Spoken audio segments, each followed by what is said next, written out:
Oh, yeah. What is going on, you silly sons of bitches out there? It is the first show of 2024, and Wrestling Outlet is here. What do y'all say? I say good shit. Anyway, I am Boxman. And once again, this is Wrestling Outlet. Across from me, my main man, a Bam. That's right. Voice of Generations, Mark Wahlberg. How are you? I'm doing good, man. We had an unplanned couple weeks off. First, I had no internet. First, it started. We had low internet. Then, a couple hours later, we had no internet during the week of Christmas. And they basically told us, "Yeah, we're closed Monday and Tuesday, so you're kind of screwed."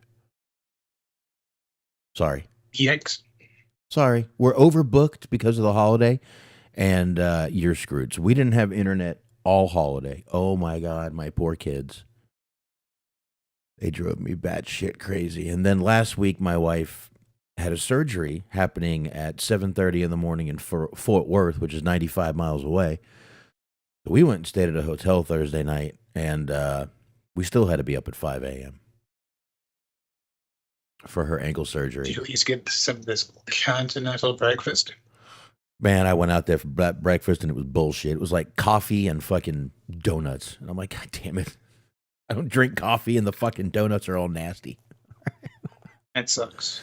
Well, I got lucky. I dropped her off at 5:30 and I'm like, I'm going back to the hotel because checkout's not till noon.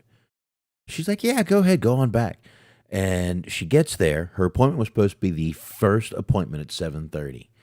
Well, they fucked that up. They told her she wasn't scheduled till 10 something. So she didn't get in until like 10:40. And by the time I got to the hospital, I think I waited about an hour and a half.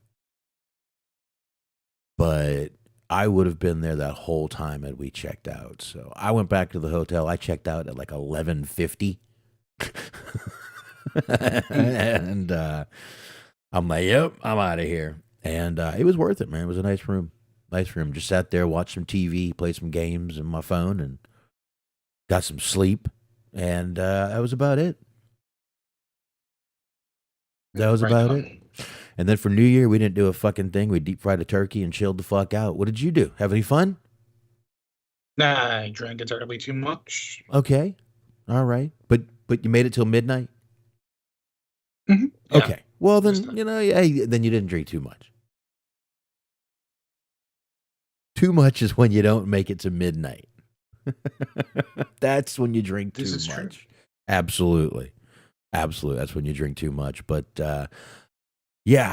sorry for those unexpected 2 weeks off. And I'm probably going to be moving in the next couple of weeks. So we might need to take another week or two off. When I'm moving, I'm not exactly moving hop, skip, and a jump from here. I'm moving like almost an hour and a half from here. So anytime I hear that phrase, it always makes me think of the Mitch Hedberg joke. Where it's like, do you have fucking walking directions? Because I'm not doing a hop, skip, and a jump. I fucking love Mitch Hedberg, man. Fucking love that guy. Way too early we lost Mitch. Well, it was kind of obvious, but everyone knew it was going to happen, but no one wanted it to. Nobody wanted it to happen. But like I said, even though everybody knew it was going to fucking happen. But that's about it, man. So, I've had a good New Year. Hope everybody else has had a damn good New Year. That's really about it. Not a lot in the wrestling world. If you're expecting a long show tonight, sorry. Y'all know how these we'll find a way. Oh, we probably will. Oh, we're going to be like an hour and a half. Next thing you know, it's 2 hours and 20 minutes, and we're like, we should probably leave. Mm-hmm. But I don't think so. We don't really have a ton of stuff to get into. None of it's really that deep until we get to the Jericho thing. Deep was the wrong word to use there, I think. Let's just move on. That we'll get into. Again, wrong saying. That we'll talk about. John. I can't win for losing here, Smark. Help me out, man. Oh no, no. Oh, thanks. I'll hand you a shuffle. Smart's like, oh no. Keep digging, bitch. Keep digging. Mm. We'll get to all that, though. I promise. I watched a little bit of World's End, which we will talk about during Dynamite, which, again, the great show, but it was just kind of match after match after match after match after match. So I thought it was a really good show last night. Well, you're talking about Dynamite, or you're talking about the paper? Dynamite. No, okay. Fair enough. Pay-per-view. Let's just go ahead and say it. We called it. We fucking called it. Us and Freddie Prinze called it. Adam Cole, Devil. Mm-hmm. Kingdom, Henchman. Wardlow, Henchman. We called it. It only made sense. We thought the whole time MJF was going to screw over Adam Cole. The whole time Adam Cole is screwing over MJF. That is kind of the funny thing. Is like yesterday, fucking Cole starts off the show and he's cutting this promo about how nobody saw it coming. It's like everybody saw it coming. Like, this was pretty obvious, my friend. Fucking Freddie Prinze Jr., fucking Scooby-Doo guy saw it coming. I mean, everyone fucking saw this coming. Jungle fucking Dude didn't make fucking sense. The only thing that made sense was Adam Cole and Kingdom. Yeah, Jungle Dude. Has he matured now? He's grown up. He's no longer Jungle Boy. He's now Jungle Dude. Jungle Dude Jack Bro. That's right. Yeah, Jungle Dude Jack Bro. I like that.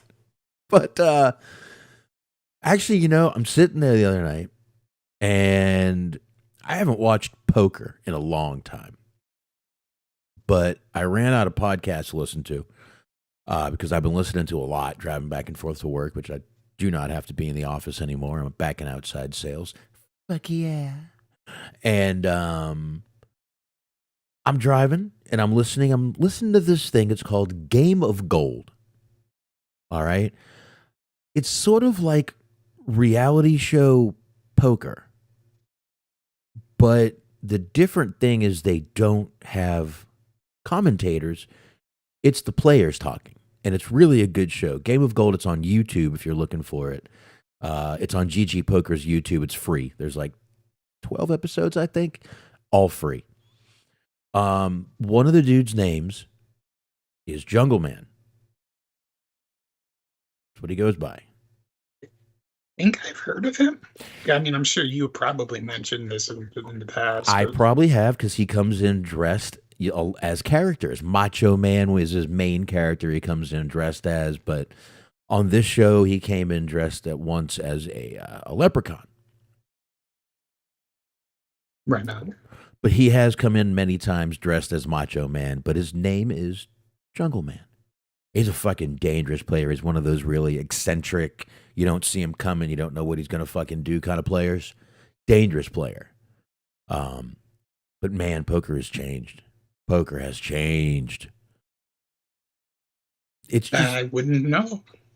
It's just mathematicians now firing chips into the pot. That's all it is. It's kind of what a lot of sports are now.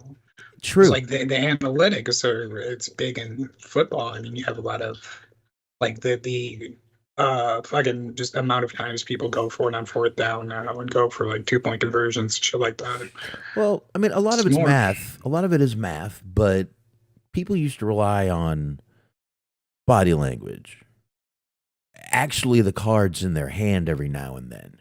Can I get away with this bluff here on this board? They don't even care anymore. It's just like chips, chips, chips. So it's just kind of weird, man.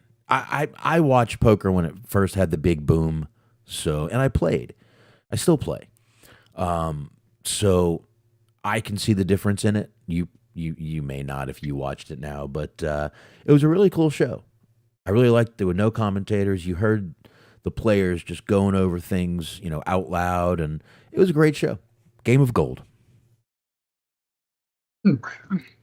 Yeah. They flew people all the way to Korea for this show. And one of them went home on the first day. a group of 4. First day. Bye-bye. Thanks for coming to Korea. Why Korean?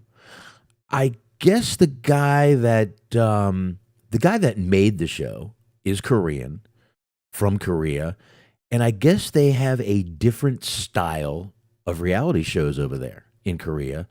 According to a lot of people, if you go on Netflix and watch some of the Korean-made reality shows, they're a hell of a lot better than the United States. They don't come off as fake. A lot of it looks more real. So I guess they just have a different way over there. And this show definitely had a different way of doing things. Usually when they're in the back rooms, the players can't see the cards. This time they could see the cards. You know, it was a pretty cool show, and you could hear them talking. No commentators, all just what you see is what you see. I just thought it was a good show. But yeah, they I guess they have a very, very smart way of doing reality television in Korea. And that's where they wanted to do the show, and that's where they did it. But yeah. And yes, I did find it by listening to a poker podcast. Yes. I think wrestling podcast, poker podcast, just as embarrassing. I like the poker podcast. Yeah, I wasn't really prepared for this would you rather scenario. Well, I like the poker podcast. I learned shit from it. I got a couple of books by poker players on Audible.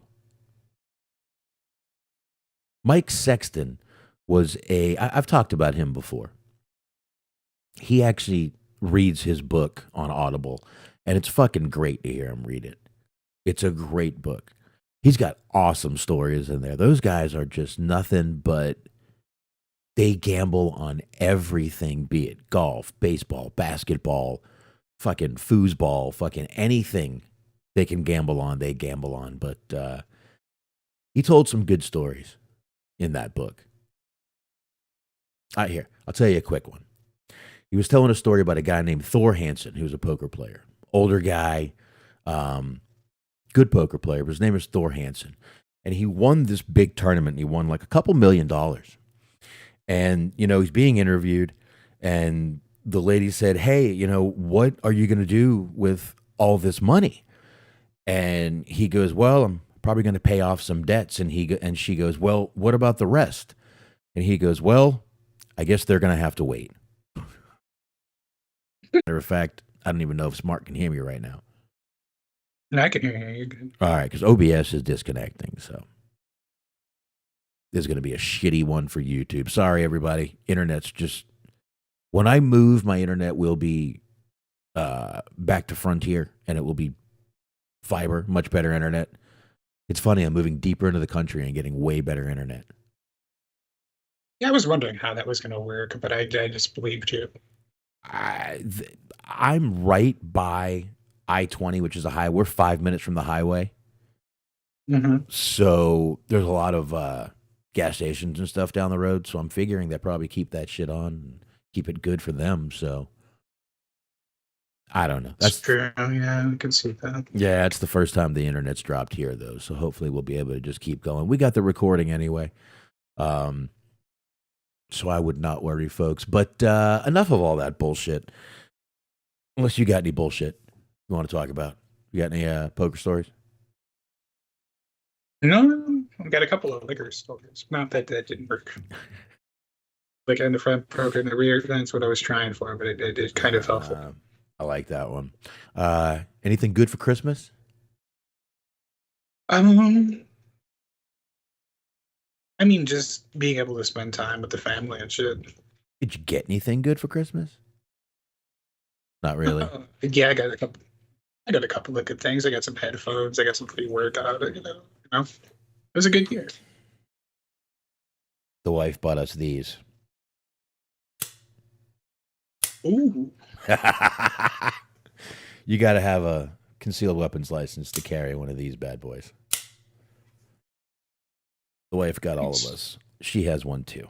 She could barely open it, but Norab, my man, happy new year to you. Happy 2024. I hope you had a happy and safe new year. It looks like you did. You're here. Yeah. That's a good thing. But I got that. The wife got me a huge 37-inch monitor. I'm not going to hook it up till I move. So that's going to help me out a lot because I can barely see on this little fucking 30-inch. Did we happen to discuss Rene Dupree calling Hugsy a mark?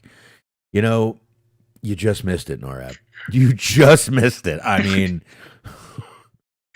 that was what the first 20 minutes of this was. Before it was a real deep dive. Right before I pulled the knife out of my pocket is when you just missed it, man.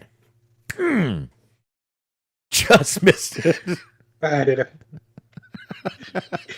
did a fucking secluded paradigm on it. 8 hours long.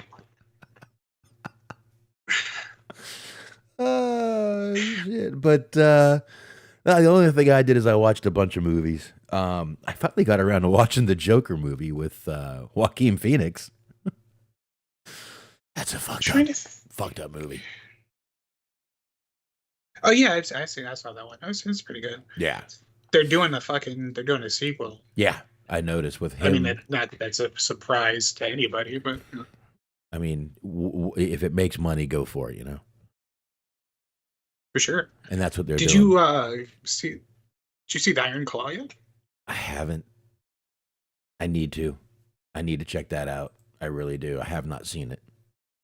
From what I've heard, it's good. People like it, but like the guy that they hired to play Ric Flair looks nothing like Ric Flair. Well, and people were having fun with that. I heard he looks like the Ric Flair on the can. They said he looks like the Ric Flair on the can. Unless I was thinking of somebody else, but I was pretty sure it was Ric Flair that they like completely botched. It was the casting decision. That's what I heard too. I will check it out. It's been so stressful with the house, the wife having the surgery. I've literally been, besides having to go to work a few hours a day, like waiting on my wife hand and foot. I need popcorn. Right. I need a drink. Fill my water. She's fucking doing you like Roderick Strong. Yeah, exactly. And then my fucking daughter gets home and she's like, cover me up. Make me popcorn. Fill my water. And I'm like, oh my God, there's two of them. And then the dog barks, and you're like, "Hey, you knock that shit off." Well, the dog's a dog. I can fucking tell the fuck off. You could tell your kid that if you wish. Yeah. I heard that phrase many times growing up, and I was, anyways. Let's just leave it at that, Smark. Anyways, folks, let's see. Please play the first few seconds. I'm too good of a fucking person. I'm going to tell you right now. I am. I'm getting suckered into something here. I'm getting suckered. All right. Probably. Now, he said play the first few seconds, so I'm gonna hit. Wait, that's us. Yeah, it is actually. Well, what was I playing the first few seconds? It didn't pull up in the right spot. Let me try that again. Hold on here. Hold on. This might have been us guessing right. It was at the end of the show, I guess. All right. Okay, so the name is Hugsy. Okay, no, no. First name is Hugh. I'm not calling him a fuck. I ain't calling a grown fucking man Hugsy. No, fuck that.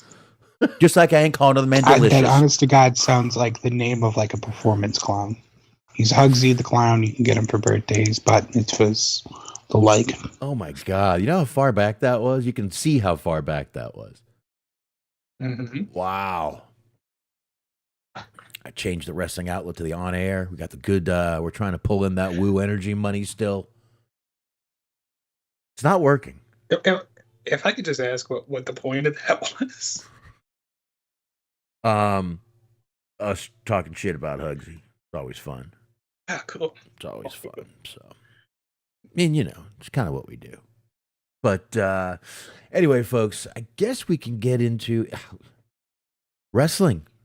since we just wasted 21 minutes talking about absolutely nothing, we'll go ahead and get into some wrestling. There's some quality filibustering. There you go. And I forgot my little THC vape pen. Right back there. I can go get it in a minute or two. Let's get through this first fucking story. All right, folks. We have an exclusive from Sportskeeda. Oh, that's right. An exclusive from Sportskeeda. I'm going to make this a little smaller so we can read the screen. Here we go. Right there.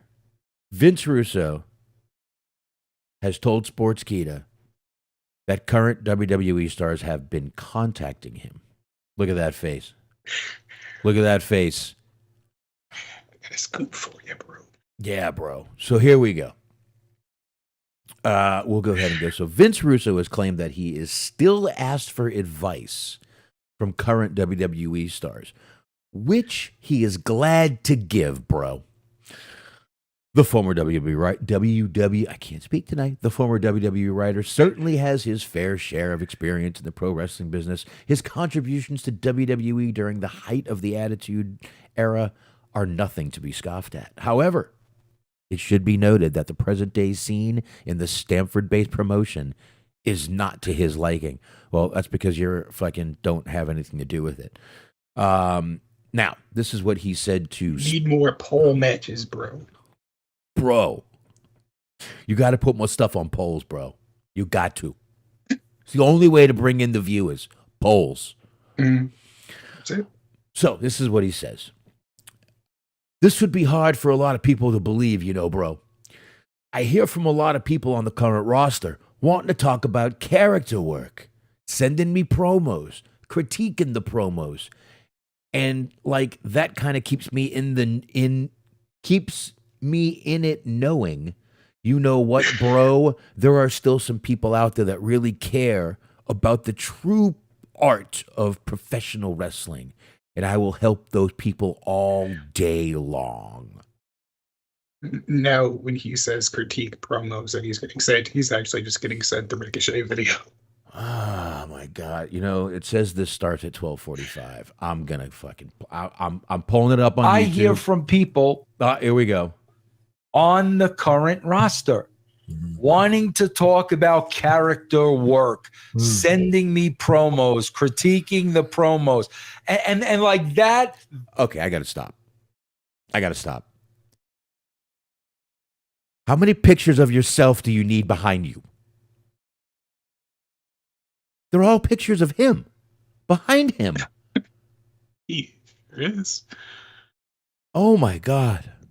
That kind of keeps me in it, knowing, you know what, bro, there are still some people out there that really care about the true art of professional. And bro, I will help those people all day long.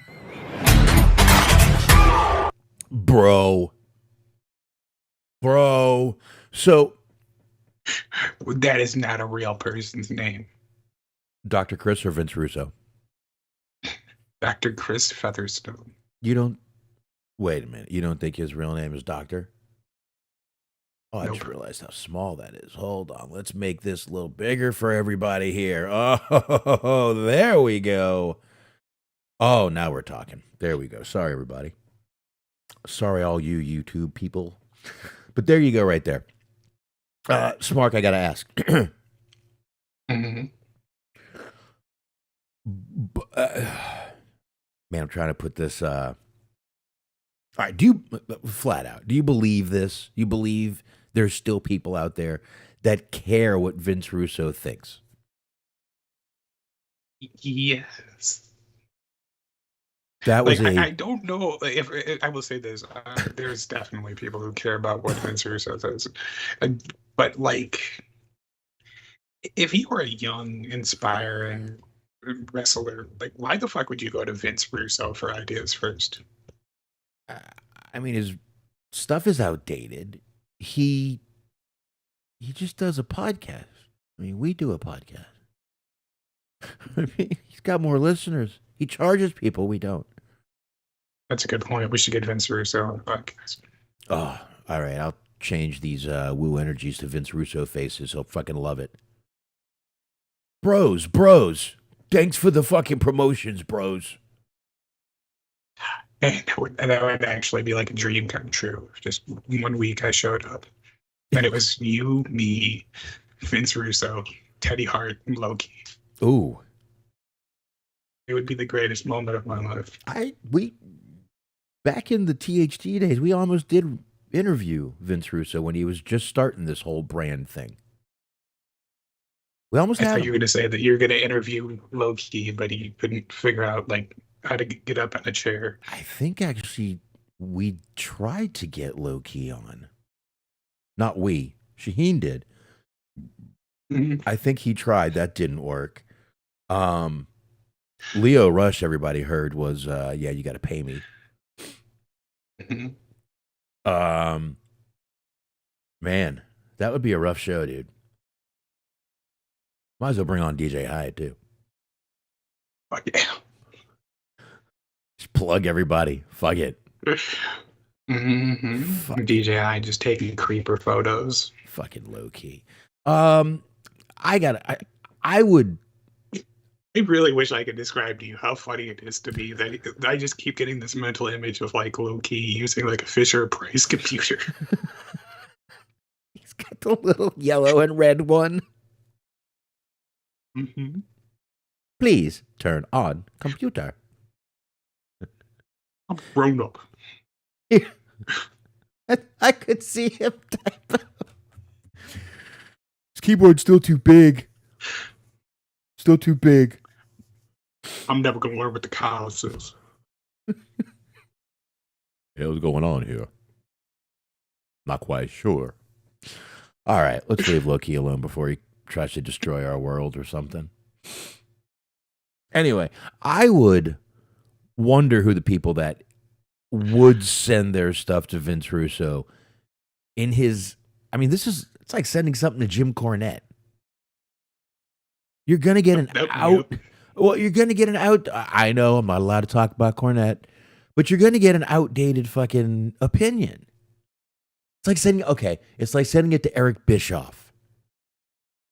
Okay. Who still? Yeah, for some reason you could make fun of Eric Bischoff. Nobody's got that guy's back. Fuck that guy. Well, because Eric Bischoff still thinks TV is like it was in 1999. It's not anymore. It's not. All he does is bitch and piss and moan about Tony Khan. That's really all fucking Eric Bischoff does anymore. That's his whole shtick. You know, there's a part of me that is really happy with, like, as time goes along, he's becoming remembered more and more historically as just like a one-trick pony. Like he had like 2 or 3 good years, and that was about it. Yeah, and now it's just bitter, bitchy Bischoff. I think I've named a show that. That's pretty much all it is now, but I wouldn't send a video to him either. I think it's out. I think his opinions are outdated. Eric Bischoff tried to do reality TV too. It didn't fucking work well. He got 1 season out of like every fucking show he ever did. That's it. So I wouldn't go to him. Remember when Heyman got control of creative again, and like there was just a bunch of cuckolding angles? That was weird. Oh, he's got the Heyman hustle. That's true. If you ever went on that website, good stuff. I think that's still around. I believe so. Is that still around? That's a great question. And Heyman hustle. It sure as hell is. Ask Jeeves. Excuse me. Okay, it's trying to pull up. It did pull up. Hustle Booty Temp Tats. Wow, you can get Temp Tats on here. All right, it looks like it's still being done by Heyman. A lot of wrestling on here. He's changed it. It used to be a lot of women and hot girls in bikinis. He's definitely changed it, though. Most of it. A lot of WWE stuff. Look at this. WWE stuff. Looks like WWE took over his website is what it looks like. Yeah, I want to probably. see what some of the hustle booty tempt. Oh, you can't even get to them anymore. Oh, no, that's just an ad. Here we go. Oh, Oh, well, this is what the website used to be known for. Now we're talking. I really want there to be a temporary Paul Heyman face tramp stamp. I don't see temporary tat. I don't see Temp Tats anywhere. No, I've been lied to. Hold on. We're gonna look. Meanwhile, holy crap! Look at Hannah Nicole. Holy crap! Or are they Temp Tats to these girls? I'm confused. The world may never know. All right. Very confused here. I don't see Temp Tats. I was told there were Temp Tats. I was told there was going to be Temp Tats, and all I have is these really sexy. Oh my God, Sadie Nelson. Look at Sadie. Oh, Sadie. Good Lord. All right. I don't see Temp Tats, folks. This is a lie. It's a lie. Motherfuckers. I'm looking for Temp Tats.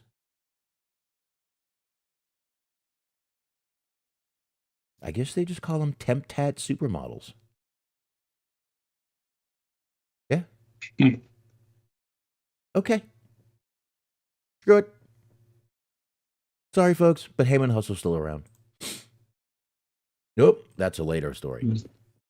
But yeah, Look at that.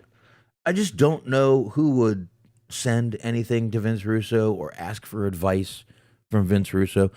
I mean, basically, you said it. All you're going to get is, you know what you should do? Put that on a poll. We need more polls. Yeah, Vince. I can't get over. What do you think I should do? Oh, bro, poll match. Poll match. Mm-hmm. Yeah, definitely. You got a belt? No. Oh. Okay.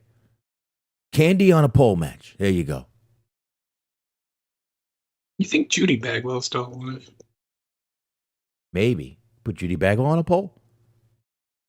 This is a return. Is there a reason for this, Mark? Is there any or are we just there not there was a Judy Bagwell on a pole match in WCW, was there not? And they was also, I think it was fucking Buff Bagwell teamed up with her. It was something like that. That's kind of when everybody Or Rick Steiner. I think it was Rick Steiner. That wouldn't surprise me either. Neither would surprise me, to be honest. But yeah, Dirk has it, a bro on a bro match. No, bro on a bro pole. Pole match. Bro on a bro pole match. I think that's something entirely different. Oh, yeah. I didn't even think about that. Yeah, but you could probably still get Matt Riddle involved for the right amount of money. Are there some rumors I don't know about for this?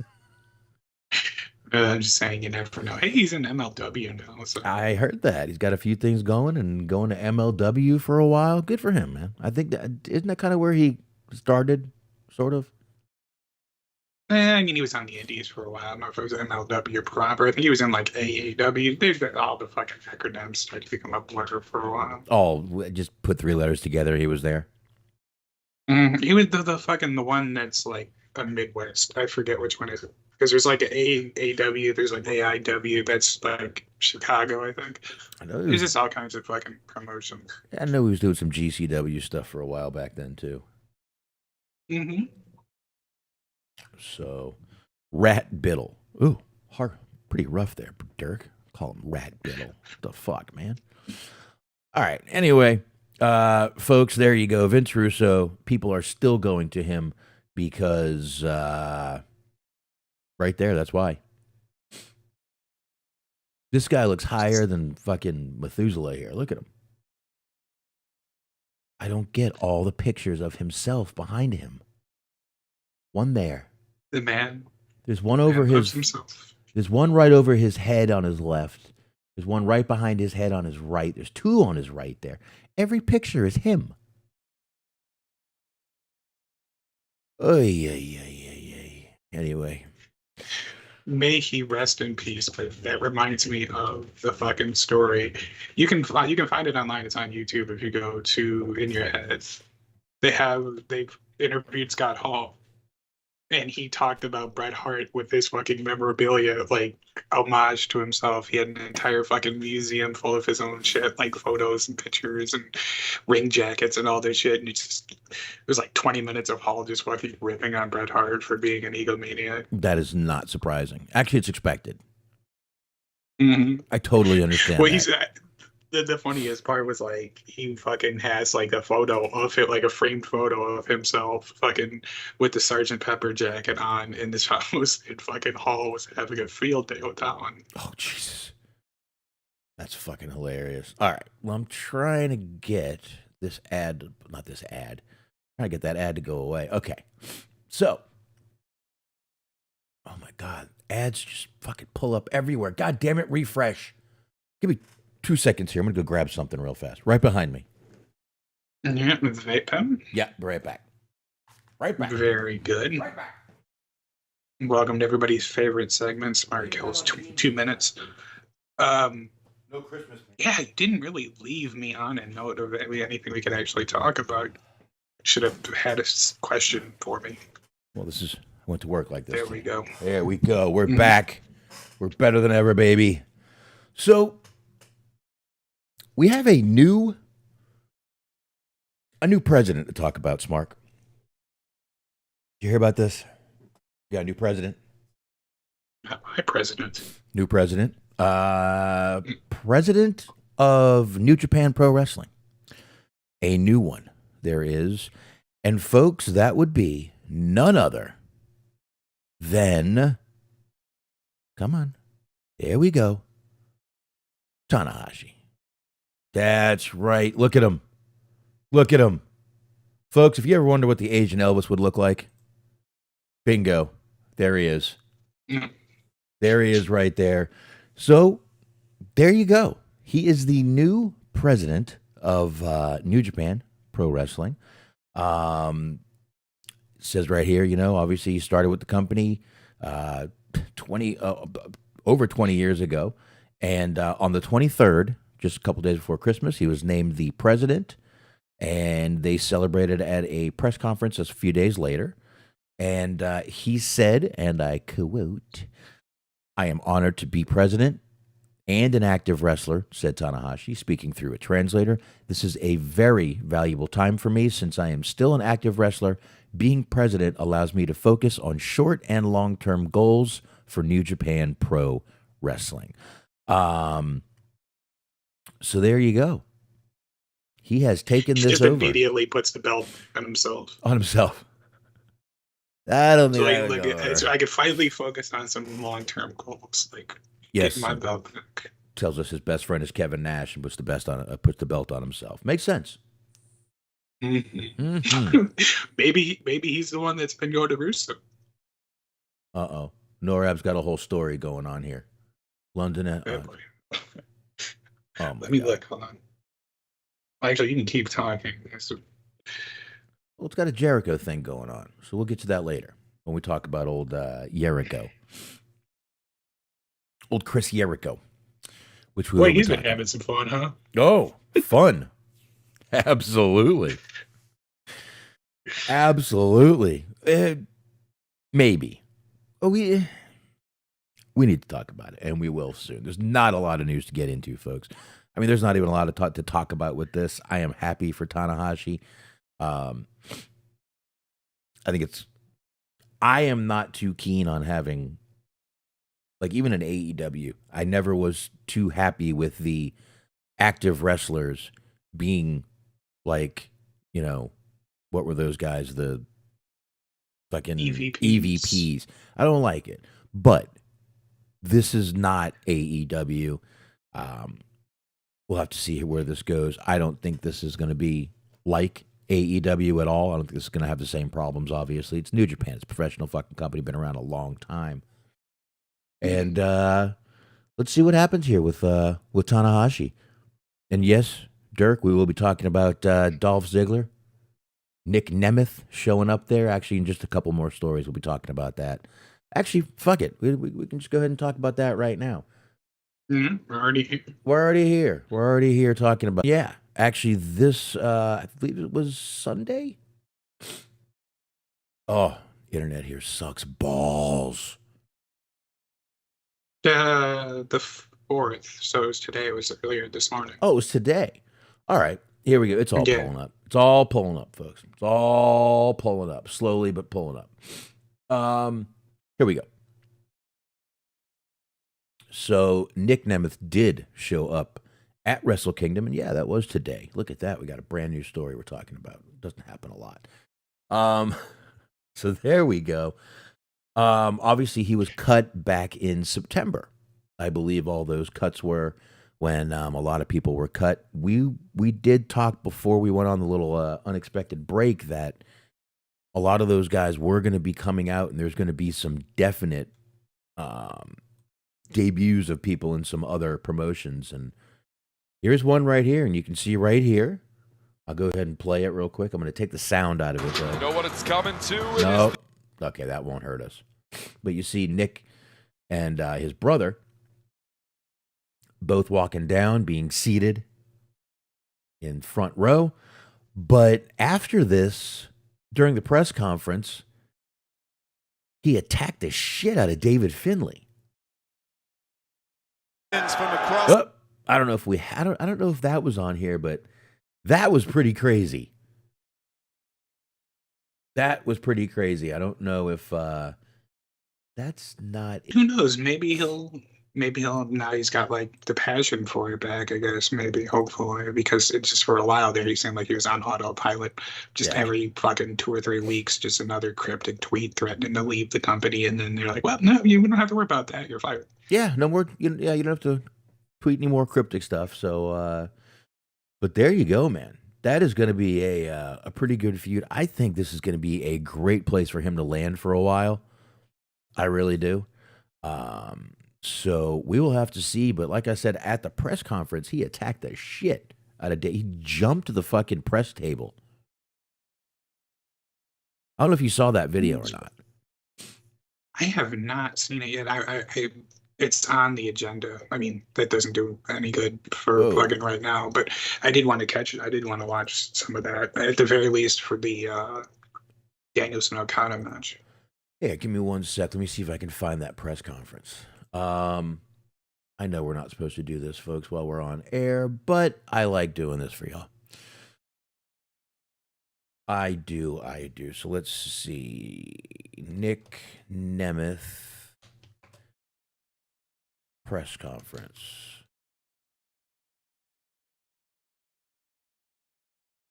Today. All right, let's see if we can find that video real quick. It's not on here yet. I've seen it, but I didn't see it on YouTube. I just saw it on Facebook, so. All right. I wonder if we had put just Nic Nemeth press conference, and then we go to the filters, and we hit last today.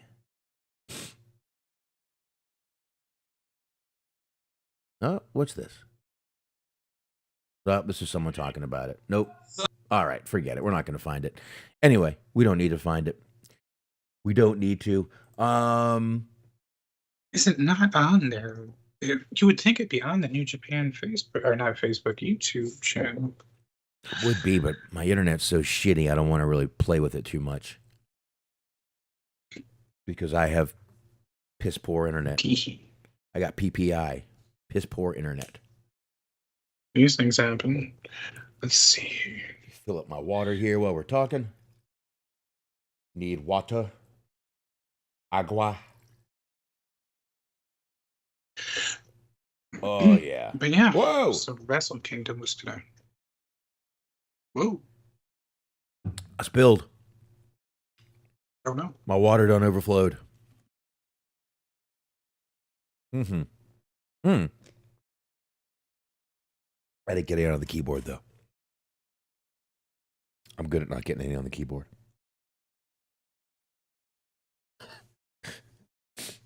Never get any on the keyboards, Mark. Hey, you gotta be careful. You got to be. Non-stick. Got to Non-stick be. coating. Hard to get in between those keys, you know. All right. Mm-hmm. I'm looking for something to... Oh, here we go. Here's a pillow. I'll wipe it off with the pillow.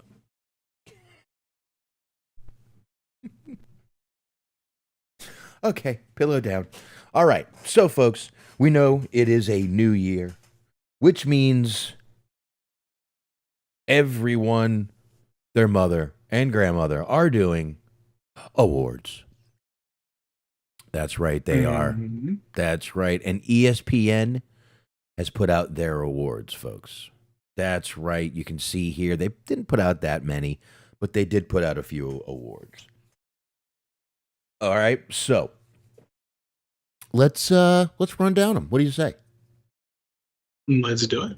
Let's do it. Once again, these are all the ESPN awards. If they seem like they're a little heavy towards WWE, that shouldn't surprise you at all. Should not surprise you. So here we go. Female wrestler of the year, Rhea Ripley. I don't think I can deny that. Yeah, I definitely agree with that. Yeah. Had the biggest year, been this Judgment Day thing. She basically, I mean, it's not many times you see a woman who is considered the leader of a faction. She is considered the leader. And she's been all over the press. And I mean, she takes a picture and it's all over the place. The girl is hot. She's hot. She's badass, which makes her hotter. She looks like she could beat the shit out of you, which makes her even hotter than hot. I don't know, man. I definitely think this has been her year. I don't think there's an argument for many other women wrestlers out there. So, Rhea Ripley. Now, we're going to move down a little bit to male wrestler of the year. Cody Rhodes, folks. No. I mean, Just no. I mean, Roman Reigns. There's a guy had a great year. You know, Roman Reigns, MJF, anybody who isn't Cody. I mean, Roman, Jay and Jay Uso. Main event Jay Uso has had a great fucking year, better than fucking Cody. Seth Rollins has had a better year than Cody.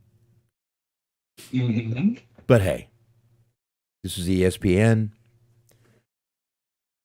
They're allowed to their opinion, folks. So there you go. Male wrestler of the year, Cody Rhodes. So let's keep going a little bit here. After this stuff here, we go down to tag team of the year.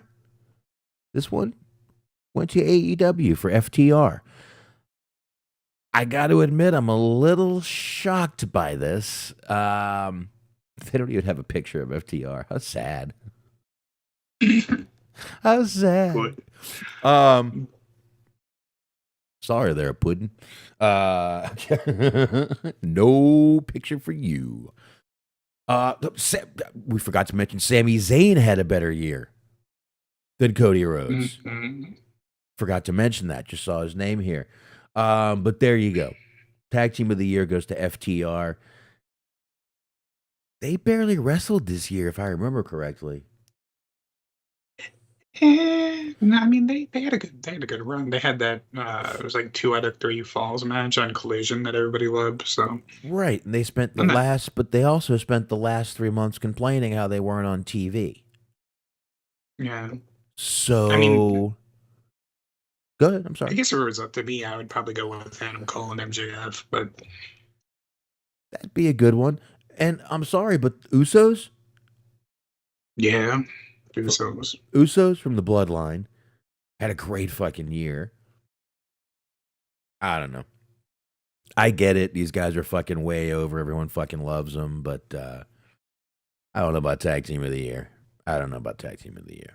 Let's keep going here. Debut of the year. Please, CM Punk. We know. We know. Can't deny it. No, You I really, know. I mean, you can't. It happened at the end of the year. It was on everyone's mind. It was fresh. It was great. It was huge. Can't deny it. So, runner-up was Mercedes Moné. I guess that was for New Japan. Yep. Oh, like 2 matches she had in New Japan. I don't know what's going on with this fucking awards. Breakthrough Wrestler of the Year, LA Knight. Okay. I have heard a lot about. Listen, I may not like the guy. It doesn't matter if I like him or not. I hear a lot about him. I hear a lot of good things about him, and he's getting a lot of fucking traction. I think his jeans are too tight, but I like his boots. We put it that way. I don't get it. I truly don't. I don't either, but the crowd loves it. Dude, there's a ton of things I don't give a shit about. The crowd fucking loves. That's wrestling. That's what it's about, folks. I hate it. You love it. I love it. You hate it. It's the same fucking thing. It doesn't matter. But I don't get the fucking fascination with this guy. You don't get the fascination with this guy. But you can't deny he's been talked about a lot this year. You may not, I mean, that's true. That's I mean, you might not listen to the same podcasts I listen to, so you might not. But I do hear a lot about LA Knight. I hear a lot of people praising him. I even hear a lot of wrestlers praising him, saying he's definitely the next big thing. But again, I like the boots. Jeans are too tight. What are you going to do? I understand. And he wears aviator shades like he's Joe Biden. Runner-up for Breakout Star of the Year, though, Swerve Strickland. I like even the honorary mention. I like the honorary mention. That, to me, that means big things in 2024. See, and I like Swerve far, far more than I like LA Knight, but I just think that he came on a little bit late. It was like, I don't know. It seemed like it didn't take off until like November-ish, October.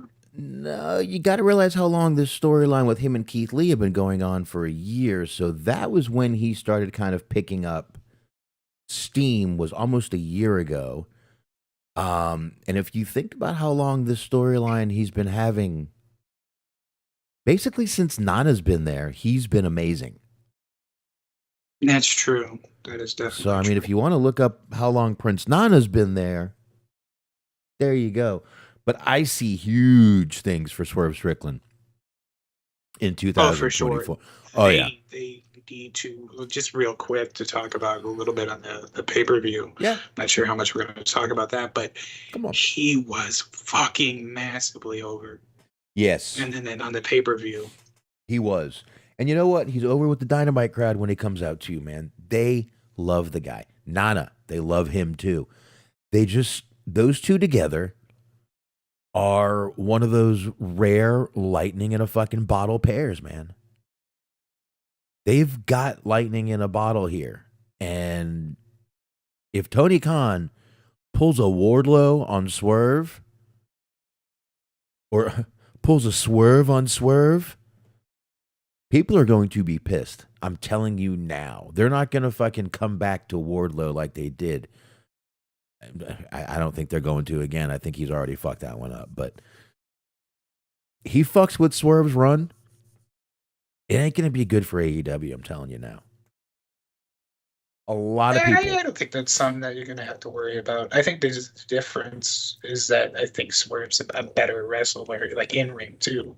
So like with Wardlow, there was a little bit more like the presentation had to be a little bit more, crisp, and it just they lost interest. I don't know why, but they did. Well, my opinion, what they did with Wardlow, they brought him out. They did the same thing they did when they brought him out the first fucking time. They brought him out, they had squash matches, okay? It was like fucking Ryback #2. He came out, he had some squash matches. The crowd was cheering for him.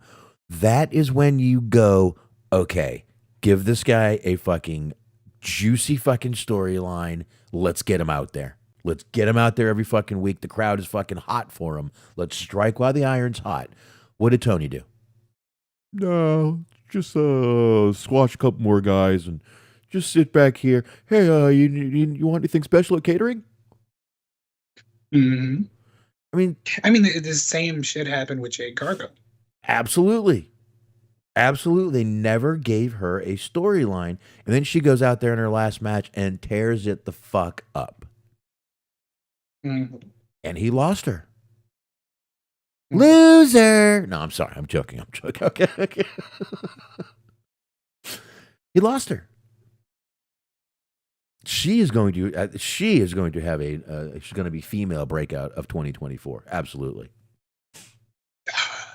I want that fucking. Give me her versus Ripley. I want it.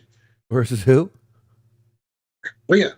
Oh, Rhea? Rhea. Fucking WrestleMania. Or Ooh. something. Good SummerSlam something. I wouldn't mind seeing that. That'd be great. Her against any of that fucking run. Her against Becky would be good. Her against fucking Rhea would be amazing. Her against Bianca would be fucking awesome. And I may not give a shit or care for Charlotte, but her against Charlotte would be a fucking moneymaker. We all know it. I know in the future, but I think she's injured at the moment. Yeah, she is. Yeah, we played that. We played that knee injury that of hers. A break. Week or two before our break. Anyway, let's go ahead and keep going here. I'm just saying, Tony Khan fucked up again with Wardlow, and I know he had nothing to do with this whole list of conversations, but I think he did. And if he does it with Swerve, it was gonna fucking swerve into him. I just read the chat, and I know it's not. It's probably not what I think it is. But it looked like a list of people that you would want to see fucking Jade have a match with, and one of them is Jinder Mahal. No. This is when we were talking about better than Cody. Oh yeah, but okay. And then tag team, Norab said that Kevin Owens and Sami Zayn had a better year. I'll go with that. They were going up against the Usos though. So, and he obviously thinks that Jinder Mahal did make a return Monday night along with The Rock. Now, The Rock has been very careful, and I want everyone to realize something. He's been very careful of the way he says something. He said he's home. He said all this. He said all that. He even sort of called out Roman a little bit. But when he's doing interviews, he keeps saying, I will be making more appearances. Doesn't say I'll be back on the roster. I'm back part-time. He keeps saying I'll be making more appearances. That's all he keeps saying. I find that a little odd. Just, something when you're high, you're in the car, you pick up on things. That's what happens. Understood. Get a little stoned. Do you think he comes back for at least one match or what? I think he may. I think he might, but this guy's got movies booked out from, oh my God. Do we need to go to The Rock's IMDb here? Let me check out old Dwayne Johnson here. I'm pretty sure your last match he had, he just fucked himself up royally. He did. He got hurt, which is why I'm sure he's skeptical. And I'm sure the movie fucking companies are like, yeah, great. Yeah, thanks. Appreciate it. All right, here it is. Let's see. There used to be a little thing that said upcoming. He has 11 movies upcoming right now. Here we go. Let's take a peek here. Holy shit, you're kidding. One movie called The King, okay, where he plays King Kamehameha. Leave me alone. San Andreas 2. He plays Raymond Gaines again. Bro, he's doing the remake of Big Trouble in Little China. Holy shit. Something called Manning Cast, which is going to be a TV series. There's an untitled Fast and Furious film that he's in. That's scheduled. I can't believe it. Jungle Cruise 2, because Jungle Cruise 1 was such a huge hit. Red Notice 2. I never saw Red Notice 1. Doc Savage. Moana. Looks like they're doing another Moana movie coming out in 2025. Fast 10 Part 2 in pre-production. What did I say? Production. Did I say production? Something like that. Something like that. Oh, and Red 1 will be coming out this year. So we're going to get Red 1 and, no, that's a different movie. Red Notice and Red 1. The guy's got 11 movies coming out. Most of them, let's see, 1, 2, 3, 4, 5 in pre-production. I wouldn't think the company would be very big on him going and doing matches right now, company being movie studios. But hey, who knows? He may come back and do the one match with Roman. I could see it being a slow, methodical match that he might be able to work. Let's not forget, it's a 50-year-old man, guys. 50-year-old man. I was thinking about that the other day, about just The Rock in general. Like, he is somebody who, I want to phrase this. I want to be careful with how I phrase it. Uh-oh. If you really think about it, he wasn't that good of a promo, but he had a lot of charisma. Like, think about like one memorable like line from like a Rock promo. Like, it was all like jokes. But he was just so over. Like, the people loved him so much. It didn't matter. Oh, it was the catchphrases. Yeah, it's all catchphrases. I had tons of, he spoke in sound bites. He gave you catchphrases, and that's all people fucking cared about. It was perfect for him. Mm-hmm. But, he did have some good promos. But it was the same shit. Rudy Poo Candy Ass. That came out in every fucking promo. Stick it, shine that sumbitch up, turn it sideways, straight up your candy ass. That came out in a lot of the fucking promos. Basically, he said the same thing in every promo. Yeah, pretty much. And that's the thing too, is like the people who have such a fucking boner for like comedy and wrestling, they hate it so much. It's like, fucking look at The Rock. He fucking was talking about eating pussy every fucking week and calling people jabronis and just all this kind of shit. And like half of his fucking promos had some comedic element to it. Strudel. He was one of the biggest fucking stars. Strudel. He was talking about his fucking dick.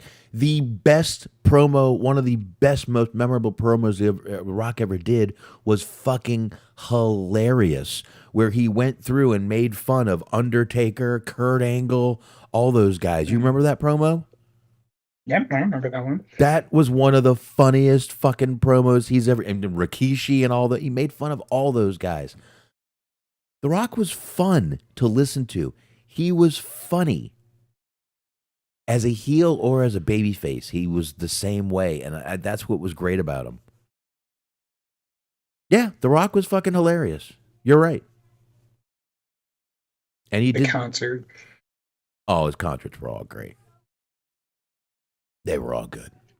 All right, let's back to this real quick, Smart. Promo Artist of the Year. Was this Prince? I hate the way that's phrased. I hate promo artist. I do not like that. It makes me think of a sandwich artist. You okay, babe? And I do not like Subway. No, this is just not good. What? Oh, here you go.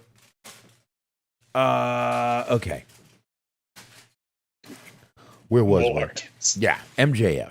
That's such a stupid fucking phrase. Promo Artist of the Year. It sounds like we're giving a fucking award away on the fucking, like we're, oh my God, it sounds like a music award. MJF, folks. That's another one I don't think you can deny this right now. MJF, No, I think. I really do enjoy his artisan promos. Yes. His promos are kind of the same, too. Those motherfuckers are Swiss. They're that delicate. Oh, yeah. Wow. MJF. All right, so that's 2 AEW so far. All right. And let's see, is there any more? I think that there should be at least one. Okay, match of the year was Kenny Omega versus Will Ospreay, AEW Forbidden Door, and Wrestle Kingdom. There you go. Fair enough. I like the strap match. Oh, there you go. By the way, Kenny Omega out with some diverticulitis. Yeah, he'll be out for a I little know while. that's not something to laugh at, but I swear to you, I heard that like the day or two after the last show, and I was like, man, that promo was so fucking bad. It gave me diverticulitis. Yeah. Well, I will tell you something, and I thought about this after. Do you know how shitty he must have felt if they brought him directly in for diverticulitis and like immediately like admitted him?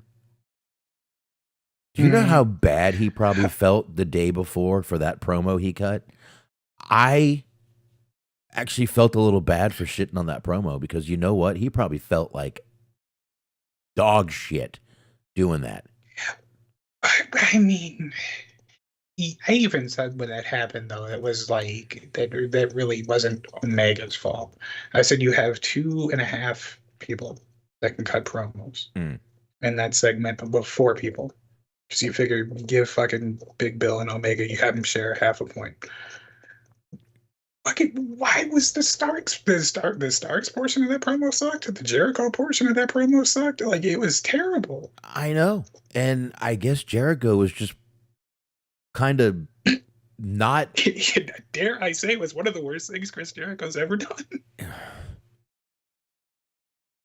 So far. Dare I say that's the worst thing Chris Jericho has done all year? So far. Worst thing he did last year, at least, that we know of. We'll figure that one out a little bit later. We got that story coming up next, folks. But we don't have much more to go on this list. But yeah, Omega, that sucks. But he must have felt awful during that promo he was cutting, which does explain for him. But I guess Chris Jericho was just like, well, if you're gonna suck, I'm gonna suck. But it's true teamwork. And I guess, what was it? It's Starks and Big Bill were like, fuck it. If they're going to suck, we're going to suck too. Mm-hmm. Fuck it. Match their cycles. If they're if they're taking the fucking, if they're stinking up the room, let's just go ahead and fucking throw another stink bomb out there. I mean, I do feel bad for Omega, though, because that fucking diverticulitis almost killed Brock. I mean, fucking imagine how much that has to hurt. Like, what kind of havoc that wreaks on a normal human being. Yeah.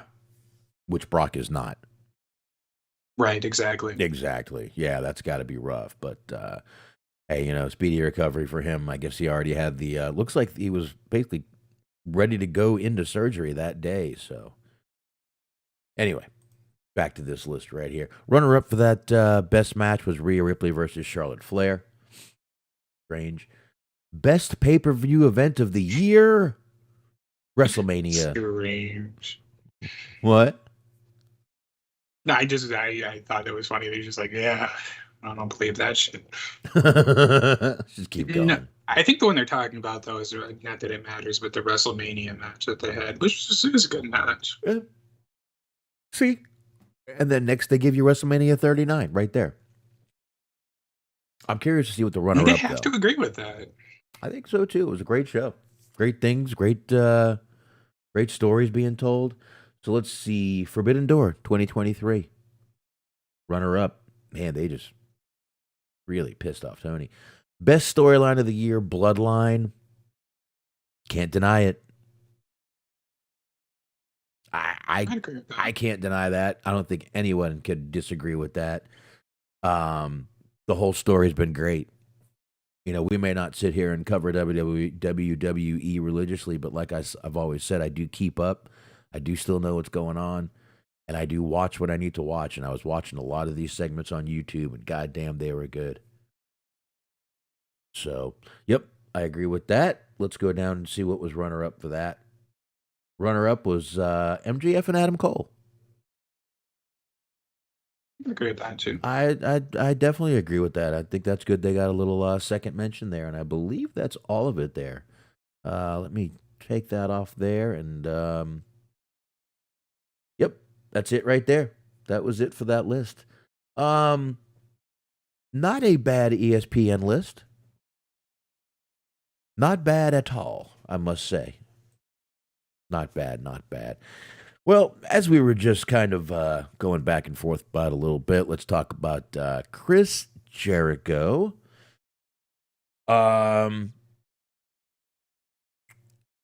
First of all, the man was, I don't know what the whole drunk tweeting on Christmas was. Thank you.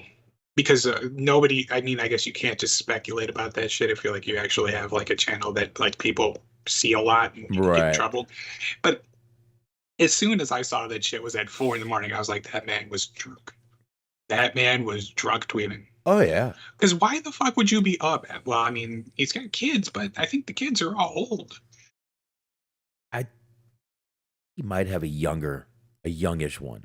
But even if you got kids, dude, you're up doing the Christmas thing. And some people, I mean, sometimes you don't do it until 3, 4, 5 in the morning. And then, I mean, shit, my kids walked out about 5 times the other night on Christmas night when we were doing that. So, you know, it does get a little hectic, but it did seem like he was drunk tweeting with Stephen P. New, who is not only Jim Cornette's attorney and buddy, but is CM Punk's attorney also. So this was all over an NDA. All over an NDA, which is kind of where the Chris Jericho trending thing started. Because people were like, dude, just enjoy your family and fucking shut up. You know, relax. So we get all that. And then Saturday. Yeah, December 30th. The article says December 30th. Saturday, we got even more news that there were allegations, which I think have been brought up before, but not really looked at well. But allegations have surfaced regarding Chris Jericho and Kylie Rae. Now, Nick Housen once again in a teeny bit of hot water for comparing Chris Jericho to Harvey Weinstein. I think that's a little harsh. Harvey Weinstein. Yeah, he doesn't have that kind of numbers. Well, Harvey Weinstein has actually been convicted, found guilty. Chris Jericho is not. This is true. I'm just saying, dude, like you have to do a lot more to get up to Harvey Weinstein numbers. Those are rookie numbers. You got to get those numbers up. Bill Cosby is fucking looking at you in shame right now, Mr. Jericho. All right, folks. We're going to be serious. No, we're not. You know we're not going to be Probably serious. not. Probably not. We tried that before. It didn't work. Listen, folks, this is definitely a sensitive subject. We do understand, but this is how we make light of shit. This is what we do. I think you guys have figured this out by now. If you're still listening to us, thank you, and I'm glad you understand. We are not making fun of sexual assault allegations, 100%. No. I will make fun of Chris Jericho's hair. God damn it. No, I won't. But so it is sort of a. All right, we really don't need to talk about the. We already talked about that. Let me get out of here real quick. So this talks a little bit about the whole thing with the employee handbook and all that shit. So Nick Houseman, here we go. Alleges all these skeletons in Chris Jericho's closet. He says, House of Wrestling's Nick Houseman later called Chris Jericho out for having people sign NDAs himself that got Houseman a subsequent block from the former AEW World Champion. Nick Hausman later had Stephen P. New on this rumor, and his podcast is called Rumor and Innuendo. He just totally stole Conrad's line. Yep. For an interview. So then a clip of Nick Hausman from that Rumor and Innuendo podcast went viral. In that clip, Hausman made mention of skeletons in Chris Jericho's closet. He also brought Harvey Weinstein's name into the situation as a comparison to Jericho's situation. Now,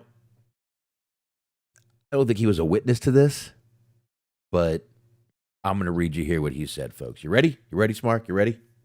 Let's do it. Now, I don't really know if Nick Hausman has an accent, so I'm just going to read this.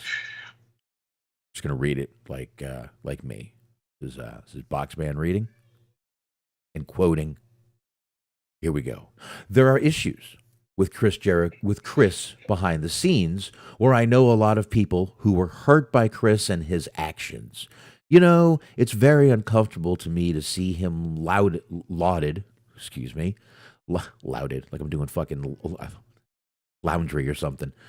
Lauded like he is, and only having the focus on that. Because I do think there are a lot of questionable stories about Chris that will find their way out over time when people are ready to tell those stories. That will cast him in a different light. I really wish he'd stop calling him Chris like he's slapping him on the fucking ass with a fucking towel in the fucking showers. I mean, Harvey Weinstein won a lot of Oscars. Harvey Weinstein produced a lot of very popular films. Harvey Weinstein is now in jail. I'm not saying that is happening to Chris, but the narrative can quickly turn if you're hiding a lot of skeletons in your closet. Do we want to listen to it? Sure. I mean, it's a podcast. I should be able to play this, right? Probably. I mean, they stole the fucking name from Conrad, so we could steal their shit. Obviously, the Jericho part of it, for a lot of reasons, stood out to me. You know, one of the things that, you know, is so disconcerting to me about kind of the universal praise of Jericho, and I'm not going to deny the points that Max made about, you know, the impact Chris had in the early days of AEW, but when you have that kind of clout and you have that kind of power, it's very important to use that responsibly. And I just, you know, there are issues with Chris behind the scenes where I know of a lot of people who have been hurt by Chris and his actions. And, you know, it's very uncomfortable to me to see him lauded as often as he is with only the focus on that, because I do think that there's a lot of questionable stories about Chris that will find their way out over time. And when people are ready to tell those stories, that will cast him in a very different light. I mean, look, Harvey Weinstein won a lot of Oscars. Harvey Weinstein produced a lot of very popular films. Harvey Weinstein is now in jail. I'm not saying that's going to happen to Chris, but your narrative can very quickly turn if, you know, you're hiding a lot of skeletons in your closet. You know, I got to say, I think I said it better. Mm-hmm. I'm kidding. I'm joking. Okay, so here we go. All right. It's like the idea of him just like keep continuing the comparison. Just like, you know, fucking reminds me of Stalin. Might be, but this Michael is Jackson won awards. Michael Jackson fucked kids. If I say that Chris Jericho fucks kids, I'm not saying that. I'm not saying that. See, and there's really no like, all right. There's really no proof Michael Jackson did that either. There's allegations, and he did pay off some people with allegations. Paying off is not an admission of guilt. Just like asking for an attorney is not an admission of guilt. I don't know. I'm sorry. Kelly ran a sex cult, Chris Jericho. Just saying, just putting that out there. Well, like, I just like the idea of him just keeping the comparisons going. Yeah, and then someone with ISO Wrestling or or I Talk Wrestling is their Twitter name, said pure speculation, but he might be referring to Kylie Rae. And I guess it says, so here's the deal. You don't quit the hottest fed going today, AEW. What? Without reason. What? I have it from people in the know that Kylie was asked to go to Chris Jericho's room with the understanding that others would be there. When she got there, it was just him. He made a pass at her. No other details are given, and she freaked out. Okay. That really tells us nothing. Someone close to this, people in the know. What does that mean? People in the know. All right. In the know. Okay. And that was on December 29th. Then we keep going here. And this happened. Someone on Squared Circle put out, sometimes I stop to wonder how many young women out there are wondering if it's safe to post about Chris Jericho yet. This was June 20th, 2020. So, if my memory serves me correctly, 2020 was kind of the Me Too movement, correct? Mm-hmm. So why didn't this get put out during that? And what happened? I don't know. Now that was it says that was the original accuser of David Starr. I told y'all he was a piece of shit, implying there are potential accusations against Chris Jericho. A lot of pride in that one. I really just fucking changed my whole fucking perspective on innocent until proven guilty, didn't I? It's that piece of shit, David Starr. Fuck that guy. He's fucking guilty. All right. I mean, I think it was proven that he was. I don't remember. It's This article really fucking hard to remember all of it. It is. But this article now gets into kind of why did Kylie Rae leave, and there was all this stuff. So anyway, let's get into this real quick. And then the next story, folks, is not going to be long. We did exactly what we said we were going to do. Talk bullshit. Next thing you know, it's an hour and a half in, and here we are. But anyway, right now, folks, these are just allegations. Now, I do still say if this was happening before 2020, why was it not addressed in 2020 when all this stuff was going down? As far as power, I really never looked at Chris Jericho and said, this is a powerful guy in the company. Okay, it was 2019. Speaking Out movement. Thank you, Norab. I appreciate that. So I don't know why I didn't get brought up back then. I just don't look at Jericho though, and like I was just saying, I don't look at Jericho and go, "Here's this powerful guy in AEW." Maybe he's got some pull, but I don't. I see him as a higher up, but I don't know. And right now, again, a lot of this is speculation. I don't know, Smark. You tell me. I mean, I think especially at the time, we're talking like 2019, he was one of their biggest, stars there. Right.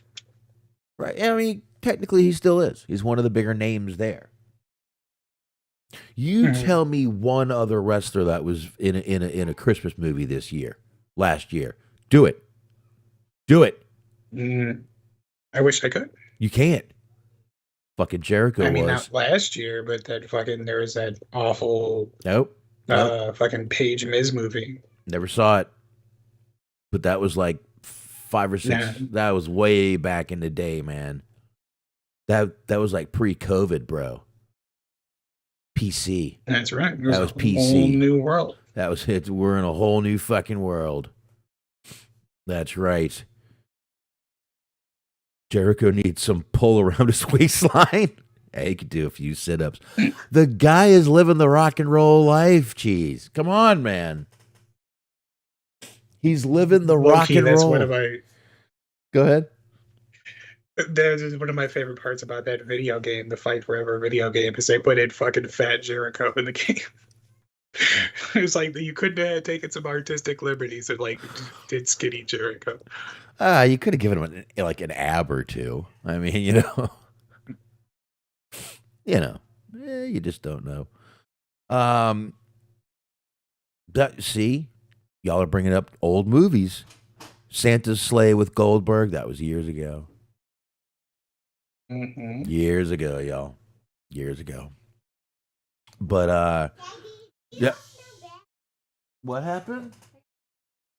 Who smells? Oh, what smells bad? Oh. All right. We'll get some. I'll get some stuff tomorrow.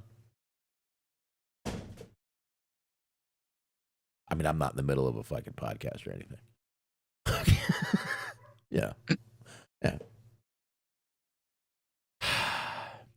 So anyway, I guess all we can do is wait and find out.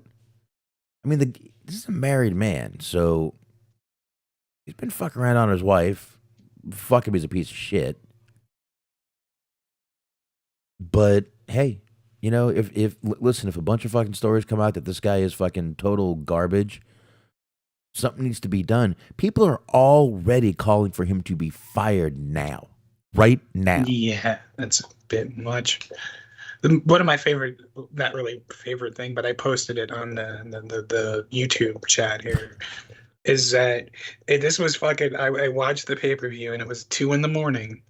And you had fucking Tony Khan doing the press conference dressed like fucking Humpty Hump, having to answer questions about Chris Jericho's sexual assault allegations. Yes, I did. Because before that happened, Tony Storm was out there, and she had on this weird hat that she made Tony Khan wear, and then Tony Khan just never took the hat off.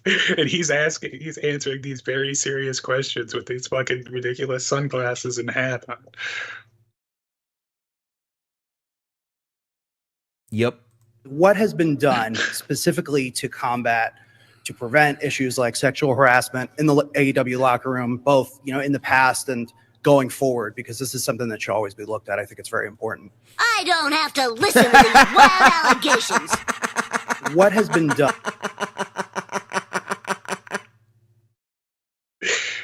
God bless the people of the internet. Oh, God. This is what the internet should be used for, folks. This, not to trash each other. This is what the internet should be used for, folks. To put Simpsons fucking references. Can we do it again? It's only 16 seconds. Can we do it again? Absolutely. Done specifically to prevent issues like sexual harassment in the AEW locker room, both, in the past and going forward, because this is something that should always be looked at. I think it's very important. I don't have to listen to these wild allegations. It's perfect. Sometimes I love the internet, I swear. Folks, this is using the internet's power for good. Okay. All right, beautiful. Stephen Butler says he's Link from the Mod Squad. Mm-hmm. Oh, Norab says there are rumors he's in an open relationship. Well, lucky Jericho. I've mentioned that to my wife. She'd fucking slap the shit out of me, though. Well, apparently it's not doing him any good. Apparently not.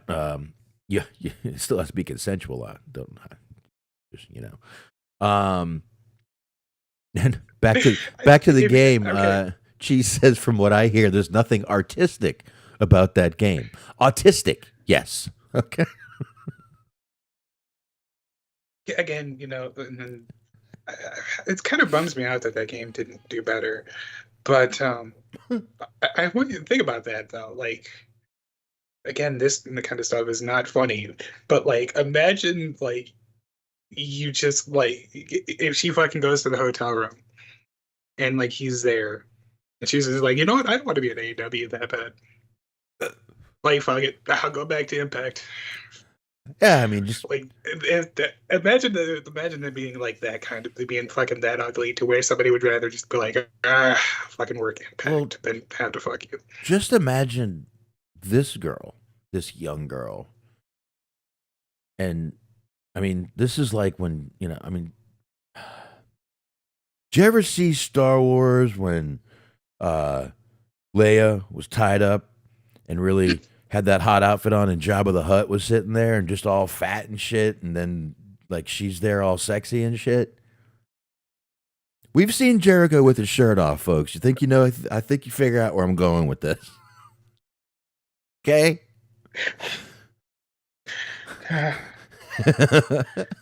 She's probably pulling on the chain. Let me go, Jabba. Okay. Was not prepared for that. I wasn't either. Jericho the Hutt. Jericho. Jericho the Hutt. And he's named the show, folks. Okay. Man, that was wild. The end of, brings up a good point here, Cheese. The end of physical media for WWE. Folks, we didn't talk about this because we were off for 2 weeks, and I just didn't really go back and dig that far. I guess to break us away from Jericho the Hutt. DVDs, Blu-rays, no longer available, folks. On for WWE. I guess the distribution company actually put out a thing saying that they did not renew, or they will no longer be distributing or manufacturing any more physical media. So, folks, you know what that means. Time to start stealing shit. Time for torrents, folks. I do wonder if that makes DVDs that you already have more valuable. I'd imagine it would, huh? I'd imagine. I think I've only got 2. I have 2. 2. Yeah, you have 2 also. I had 2. I have 1 now. I have the Blu-ray, the Punk Blu-ray that they put out, the Best of the World Blu-ray. And before that, and it did not make the move when I moved to where I'm at now, I swear to you, I had the Chris Benoit DVD. Ooh. But I wasn't gonna sell it. Hard Knocks. You know what I mean? Hard Knocks, right? Yeah. Yeah, I've got a copy of that somewhere. Not a not like a paid for one, but you know what I mean. Somewhere. I was such a big fan of his work that I bought the physical copy. I have a Chris Jericho action figure. By the way, when I move, I have an office, so I will have my own space when I move. Nice. I wanted to kick my wife out of the room, which means Smart. We might be talking about maybe 1 or 2 more of these. We'll see what happens here, what your time is like. But I'm gonna have my own little space when I move to my new house. So things will get put up behind me. I'll show off my Chris Benoit action figure. It's got the lead Very pipe in it. Question. It's got a lead pipe. Here, Big Time by Peter Gabriel. Do you guys like this song? Yes, I'm a fan of Peter. Not only Peter Gabriel, but Genesis also. Brandon. You? Are you? I don't dislike him. I like Peter Gabriel. I do. Good stuff. He's got some good songs. I mean, not to go down the whole fucking American Psycho rabbit hole, but I would put him, Peter Gabriel, later on with what was his name? Huey Lewis, with just a group of people that I find to be unoffensive. Like if their music comes on, I'm not turn this shit off. But at the same time, I wouldn't actively. I'm saying I wouldn't, but I'm not going to actively seek them out. Are you a fan of Huey Lewis? There you go. His album 4 was on top of the charts. You sing a verse of the song. I can't. Big time, so much larger than life. That's all I know. Well, I've seen Huey Lewis in concert. I have actually not seen Peter Gabriel. Actually had a friend in high school that was psyched to go see Peter Gabriel. I mean, fucking excited as shit. Comes in the next day and I'm like, bro, how was it? He's like, bro, he just stands there and sings. But I got a t-shirt.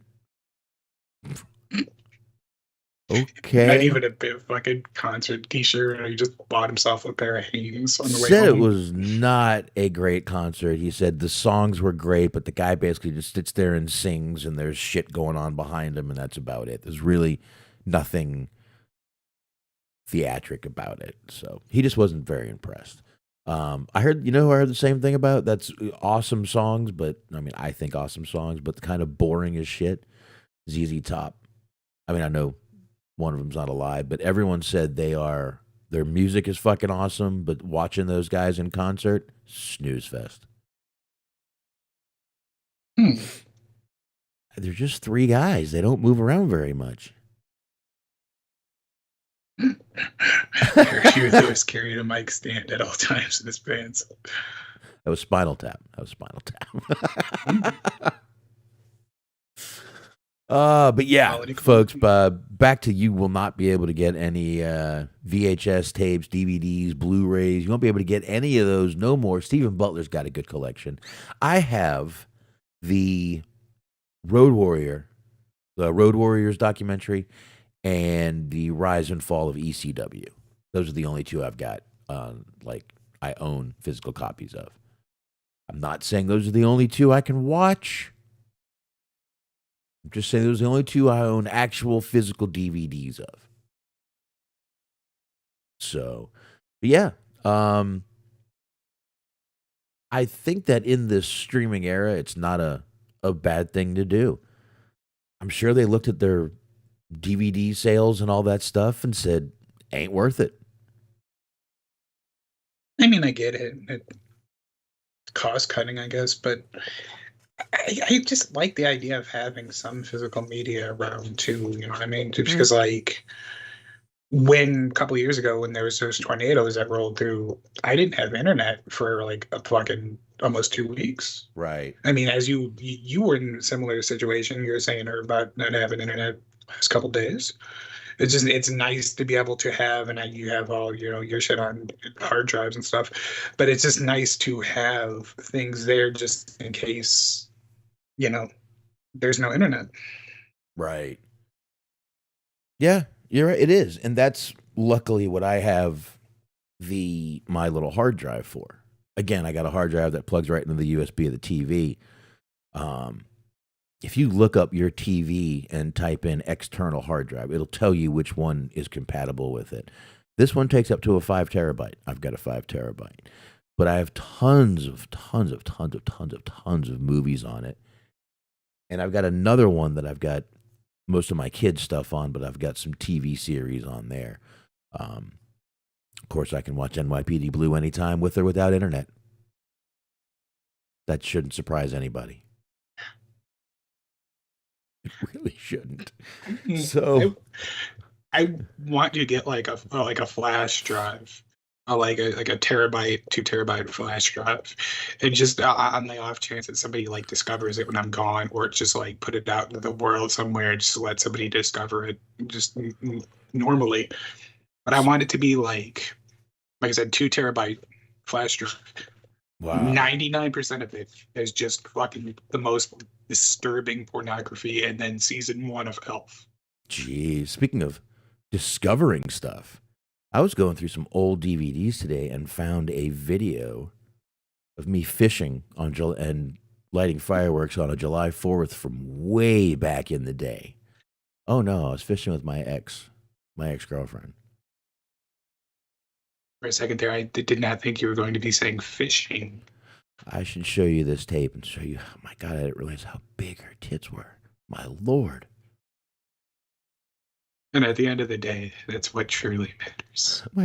My wife looks at me and goes, "Oh my God, who's that?" That's my ex-girlfriend Kim, and she goes, "Those are fucking fucking huge.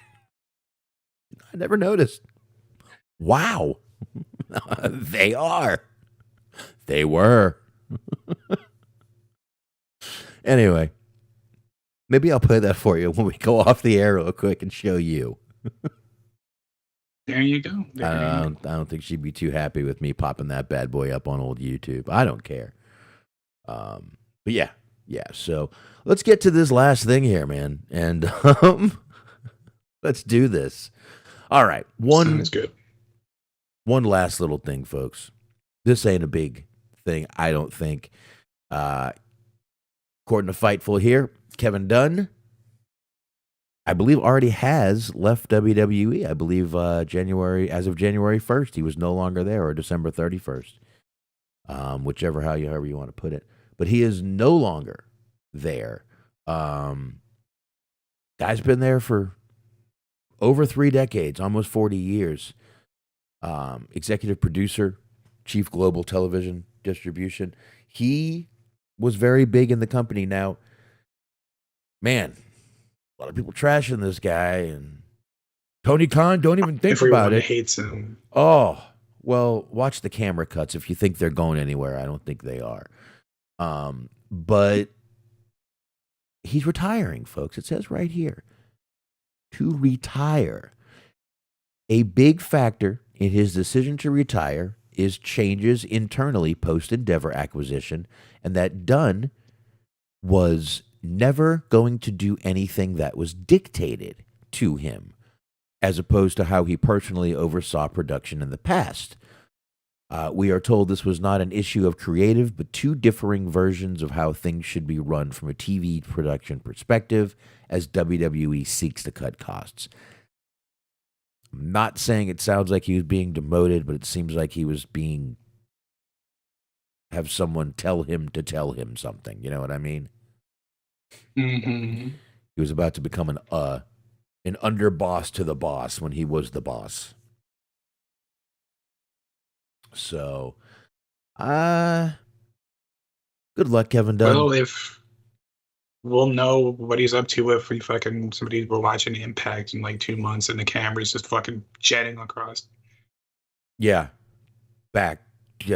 driving everybody fucking absolutely batshit. Sometimes when we would watch Raw on a weekly basis, and like I literally would have every so often I would just have to pause and just fucking take a minute and come back later because I was actually getting dizzy. He would whip around the fucking camera cut so many times. It is weird though, because he's like you were saying, like he outlasted Vince. Like he was one of the last of that like old guard. Yeah. And now he's gone too. And rumor, as soon as the company was, merging with Endeavor, he's gone. He's gone immediately. And actually, as soon as Triple H took over, he was supposed to be gone. There were so many times he's gone. He's gone. He's gone. He was never gone. Like a cockroach. Mm-hmm. He Big was. teeth cockroach. There you go, man. Big tooth cockroach. All right. So good luck, Kevin Dunn, in your retirement. Enjoy it. You deserve it. You're due.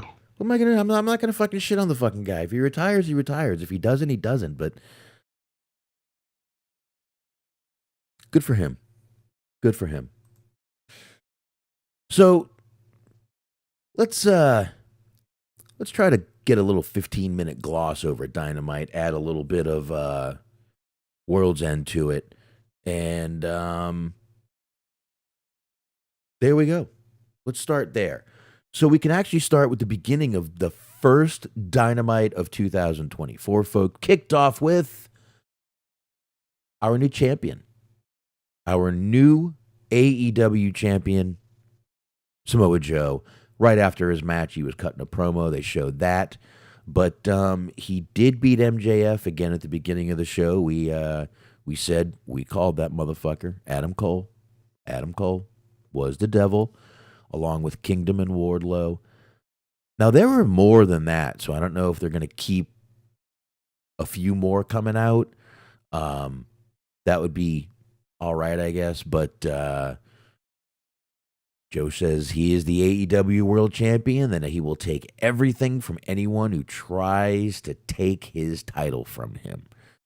But Joe is now not only the AEW World Champion, but the ROH Tag Team Champion because he screwed over MJF.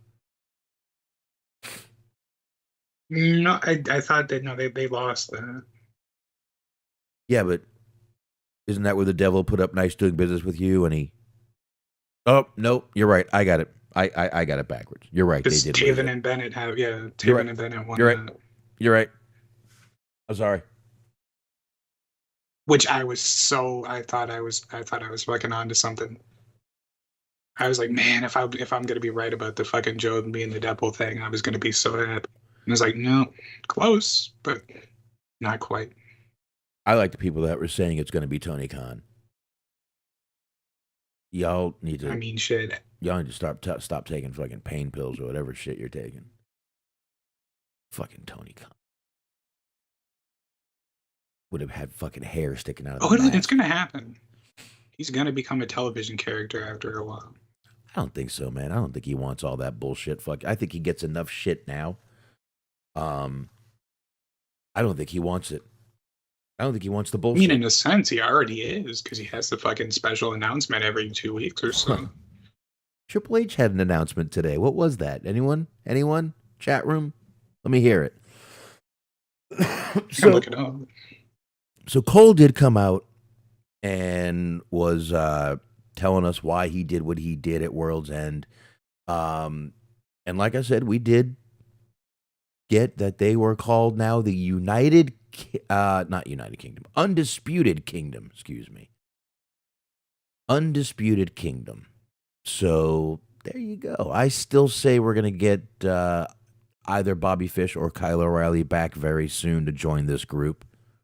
That might be who they reveal as a couple of the other guys. So we'll see that. We'll see that probably, in my opinion, but not bad. What do you think of the name? The Undisputed Kingdom. Mm-hmm. It's not bad, I guess. Apparently, the big Triple H announcement was, and I quote from MSN.com, nothing. He announced 2 Royal Rumble entrants and talked about some shit about Money in the Bank. So basically, nothing. He said it was really significant. Wait a minute. He said it was huge. He said it was huge. Huge announcement. Huge. There was no new announcement from Triple H on the show other than the host rehashing his news this morning, social media about Money in the Bank 2024 heading to Toronto. I guess it's technically a major announcement on this show too, but we already knew about that. It was very underwhelming. I mean, even Tony Khan has better announcements than this. Oh, wow, the fucking person right for MSN is going in on Tony Khan. Whoa. How about that? How fucking about the bot? that? Well, you want a major fucking announcement. I'll tell you one. Mark motherfucking Quinn is back, baby. Hell yeah. Hell yes. Private Party came back. Not only was Private Party back, they had the old entrance, they had the velvet rope, they had the gold mat. It was beautiful. It was missed. It was missed. I am glad to see these guys back. I'm glad we don't have what was it, Brother Zay or whatever they were fucking doing, Brother Z or whatever they were doing with the guy. They came back and they put the whole fucking tag team division on notice. I'm glad to see this tag team back. Their tag team division in AEW at one point was very hot. I think it's definitely cooled off. So it is definitely thinned out. I've noticed that. Absolutely. But I mean, this is a good time now to get the FTR back out there on television. Good time to get the Brody King and Malachi Black, who had a great fucking promo on Dynamite last night and accepted FTR's challenge for Collision. See, we're going through this quick now. This is a good time to start bringing these fucking tag teams back, man. Get them out there. Let's get it working. So we'll see what happens. We will see what happens. But let's keep going after that. We don't need to get into a bunch of the backstage stuff. I mean, Toni Storm is obviously slaying this fucking character. We know it. We can see it. So not really much to get into with that. She did think she was going to New York, but they ended up in New Jersey. She was grossed out. Then we had the debut match of Mariah May. Christopher Kane, what's going on? Mariah May. She was going up against Queen Aminata. Close enough? I believe so. Yeah, close enough. Match went a little longer than I thought it was going to go, but it wasn't that bad. I got to tell you something, man. This match goes to picture in picture, right? Now, I know you don't get picture in picture. I do. Right. I'm watching picture in picture. I got the match on my right in a screen about as big as we're on right now. And then on my left, I have one of the saddest St. Jude's Children's Hospital commercials going on. Yeah, I noticed that actually. I'm sitting there and I'm trying to look at Mariah May. She's gorgeous, looks great in her gear. And I'm like, oh my God, look at these kids. Look how fucking tough these fucking kids are. We're all complaining about our fucking bitching about our fucking problems, and these kids are out there smiling. It was tough, man. It was tough. It was tough. Yeah, way to kill the fucking boner, TNT. Well, that's not exactly all right. Exactly what I'm saying. No, you're trying to watch a match and you have this. I don't care what match it was. They did it later in the day and I couldn't, or later in the show and I couldn't concentrate on the fucking match. What Christopher Kane, Mariah May wasn't too impressive, but I'm judging on a low bar. I didn't think she was bad at all.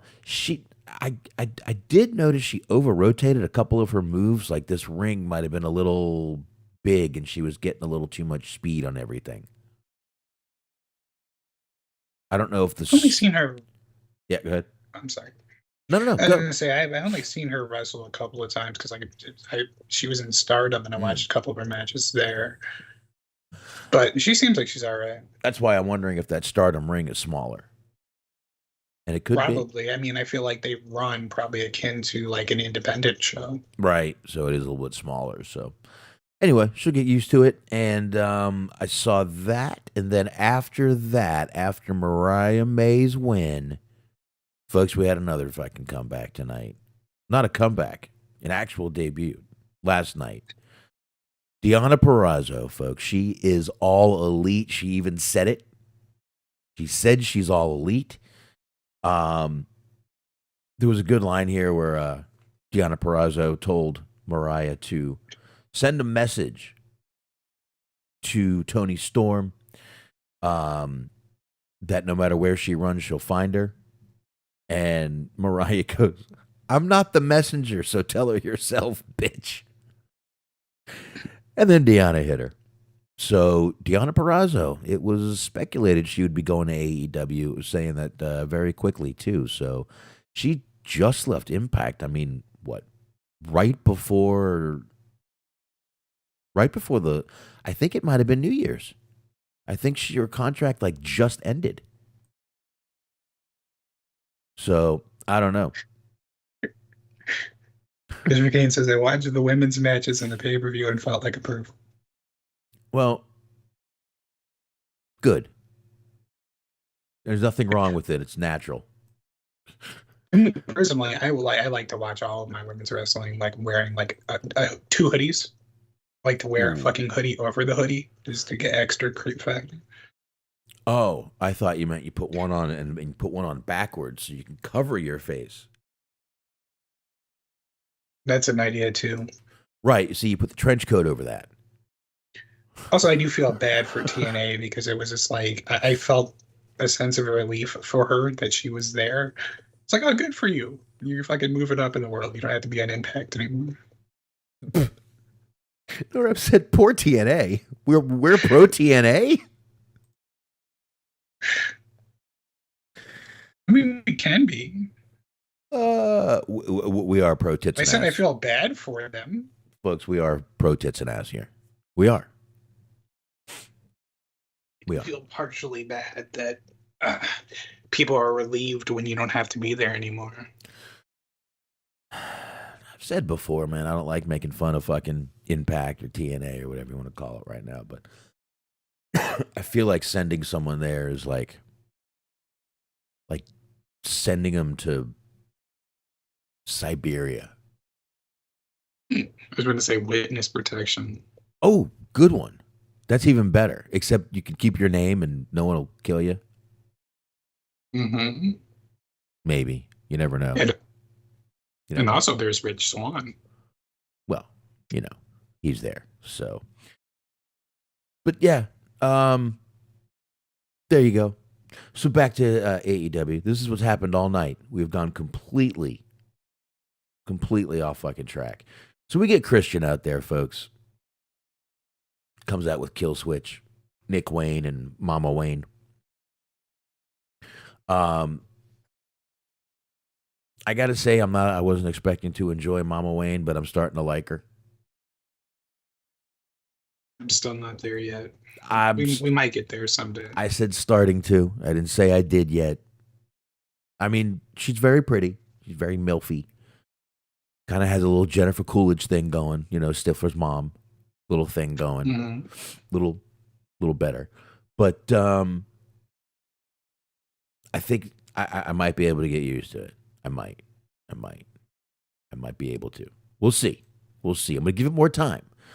But Christian was just the usual douchebag here. The way he won this TNT title was just shitty. With him and Luchasaurus were in the battle royal match. Luchasaurus wins it. Gives he won a shot anytime for the TNT title.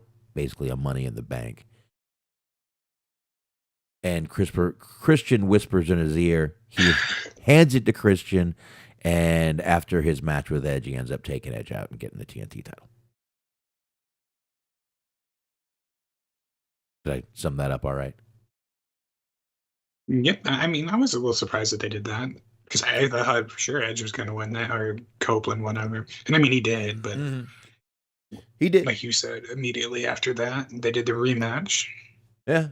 And that was pretty stupid. But who cares? Who cares? I mean, it's And it was pretty stupid. You know what, though? It gives Christian a reason to come out here and praise himself over praising Luchasaurus or Kill Switch for winning the match. It just gave Christian more of a reason to be a dick, and I got no problem with that.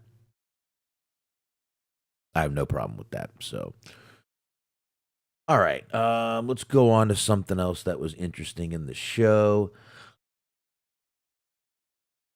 Takeshita versus Darby Allin Smark. Mm-hmm. I don't have any more pictures, so it's just going to be me and you here, brother.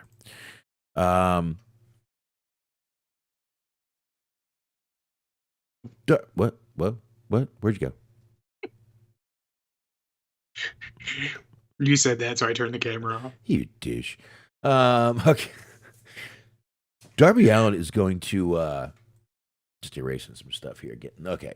Darby Allin's going to be fucking dead soon, bro. Probably.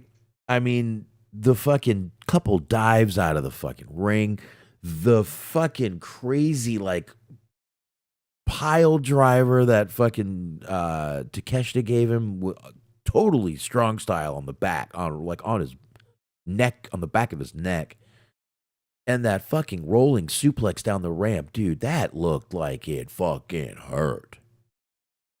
Oh, I'd imagine. So, I'm sorry, folks. I worry about Darby. I like the dude. I'd like to see him around for more than 2 more years. I really would. I really hope he starts listening to someone and stops taking all these chances on Dynamite, save this shit for the pay-per-view, dude. Slow it down. Slow it At the down. very least, like, cut down some of the other shit that he does, extracurricular ones. Like jumping out of airplanes and fucking skateboarding in your backyard and shit. Well, I mean, it took Jeff Hardy breaking his fucking femur to realize that. Mm-hmm. Jumping a dirt bike. That, you know, he shouldn't be doing that shit while he's wrestling. When you're not wrestling, fine. When you are, probably not a good idea. Eddie Kingston, the winner of the Continental Classic, which I thought was a good tournament. You know,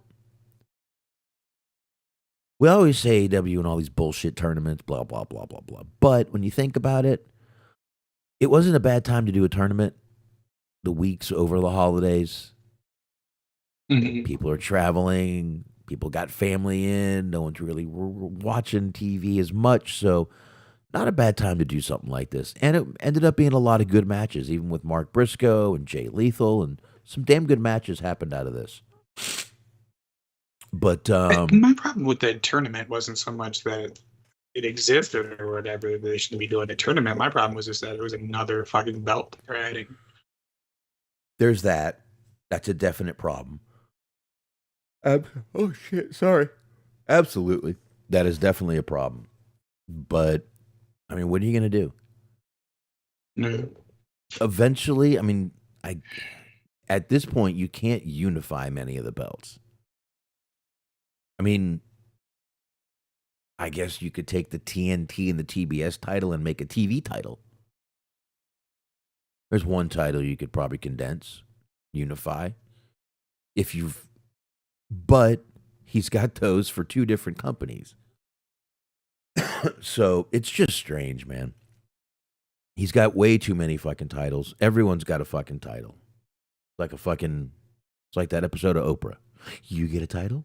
You get a title? Yeah, you too, you get a title? Yeah, you title.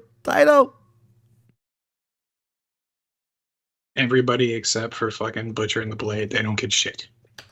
Oh, the bunny. Like, no title for you. Give the bunny a Yeah, title. okay, actually. Easy. I think I'd rather have that than a title. Yeah. Those titles are fucking worthless. Yeah, he's got a trophy, not a title. Mm. I'll take that too. I would. I don't blame him. All right. So let's just get to the main event here, then we'll wrap this puppy up. 2 hours and 4 minutes. We said we were going to be like an hour and a half, I figured. So this was fucking great. We had Swerve with Nana coming out. We had Daniel Garcia, Matt Menard on commentary. We got a dance-off between Daniel Garcia and Prince Nana.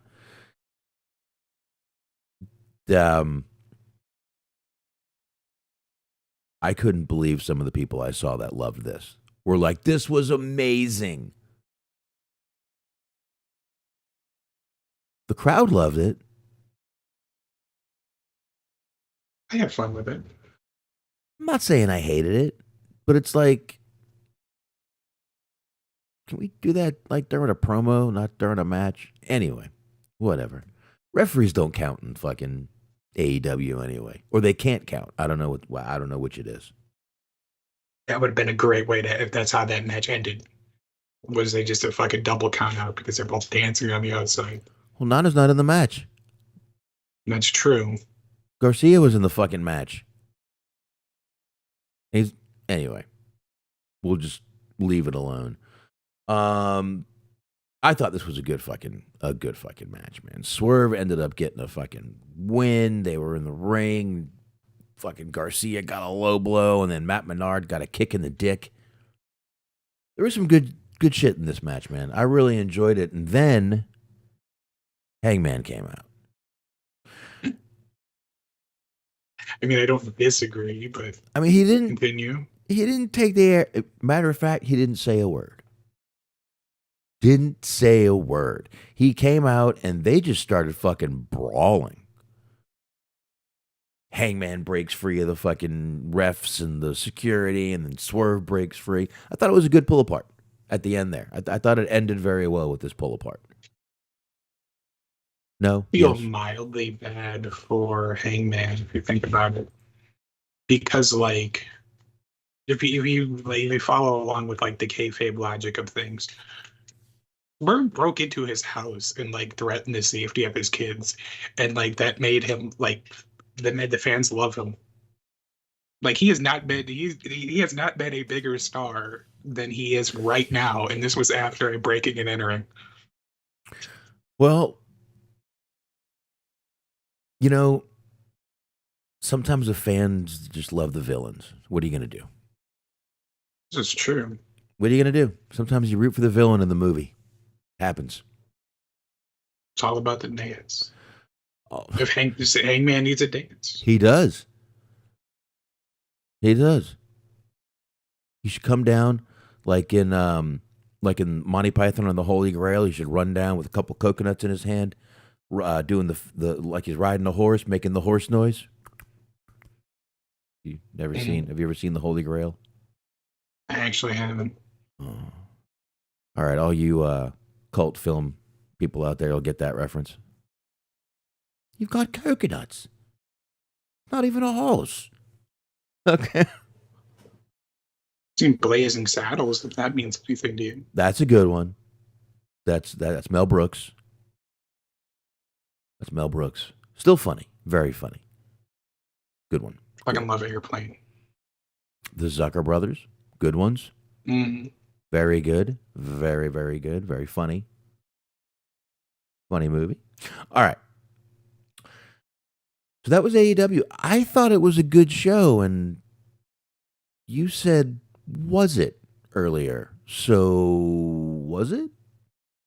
Well, I misunderstood because I thought you were talking about the pay-per-view and not Dynamite. The pay-per-view was okay, but Yeah. it was somewhat of a meh show in terms of pay-per-view quality that, AEW's given us in the past.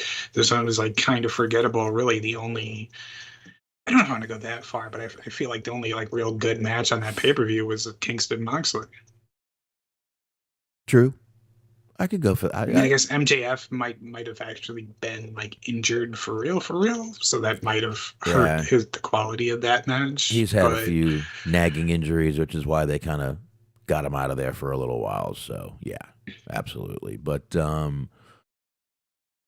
don't know. I thought last night was a good show for AEW. So yeah. I thought they kicked off 2024 with a lot of good stuff that they gave us a little bit of a taste of a few things, and I think it seems like they may concentrate on the tag team division for at least a little while this year. I would like to, they did it for the whole year at least.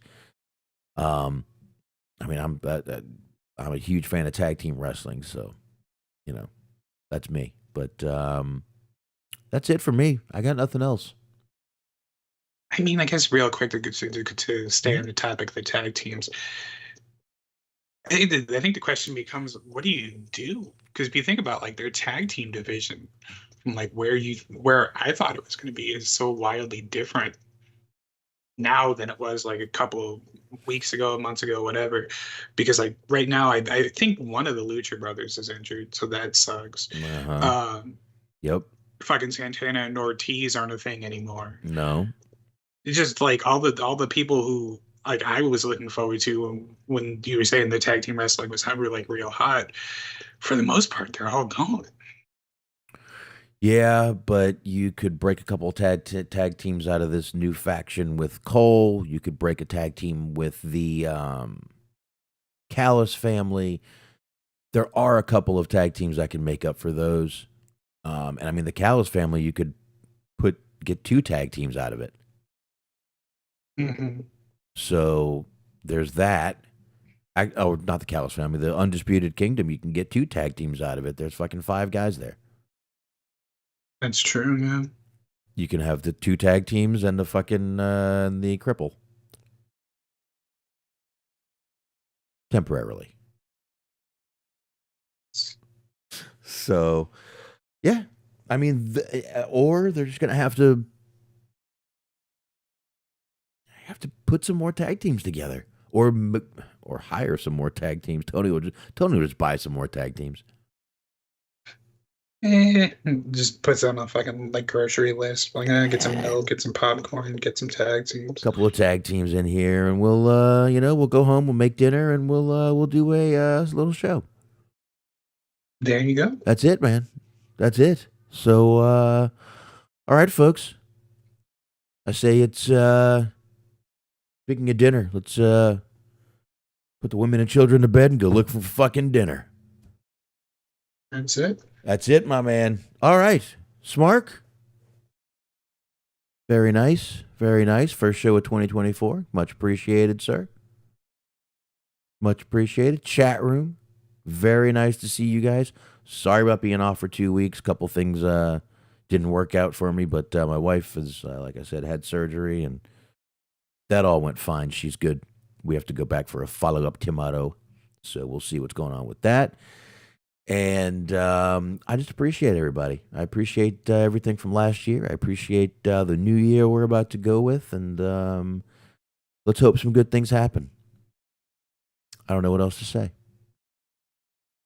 Yeah, I think it's gonna be a good year. All except, I guess, fuck it. See ya! Adios.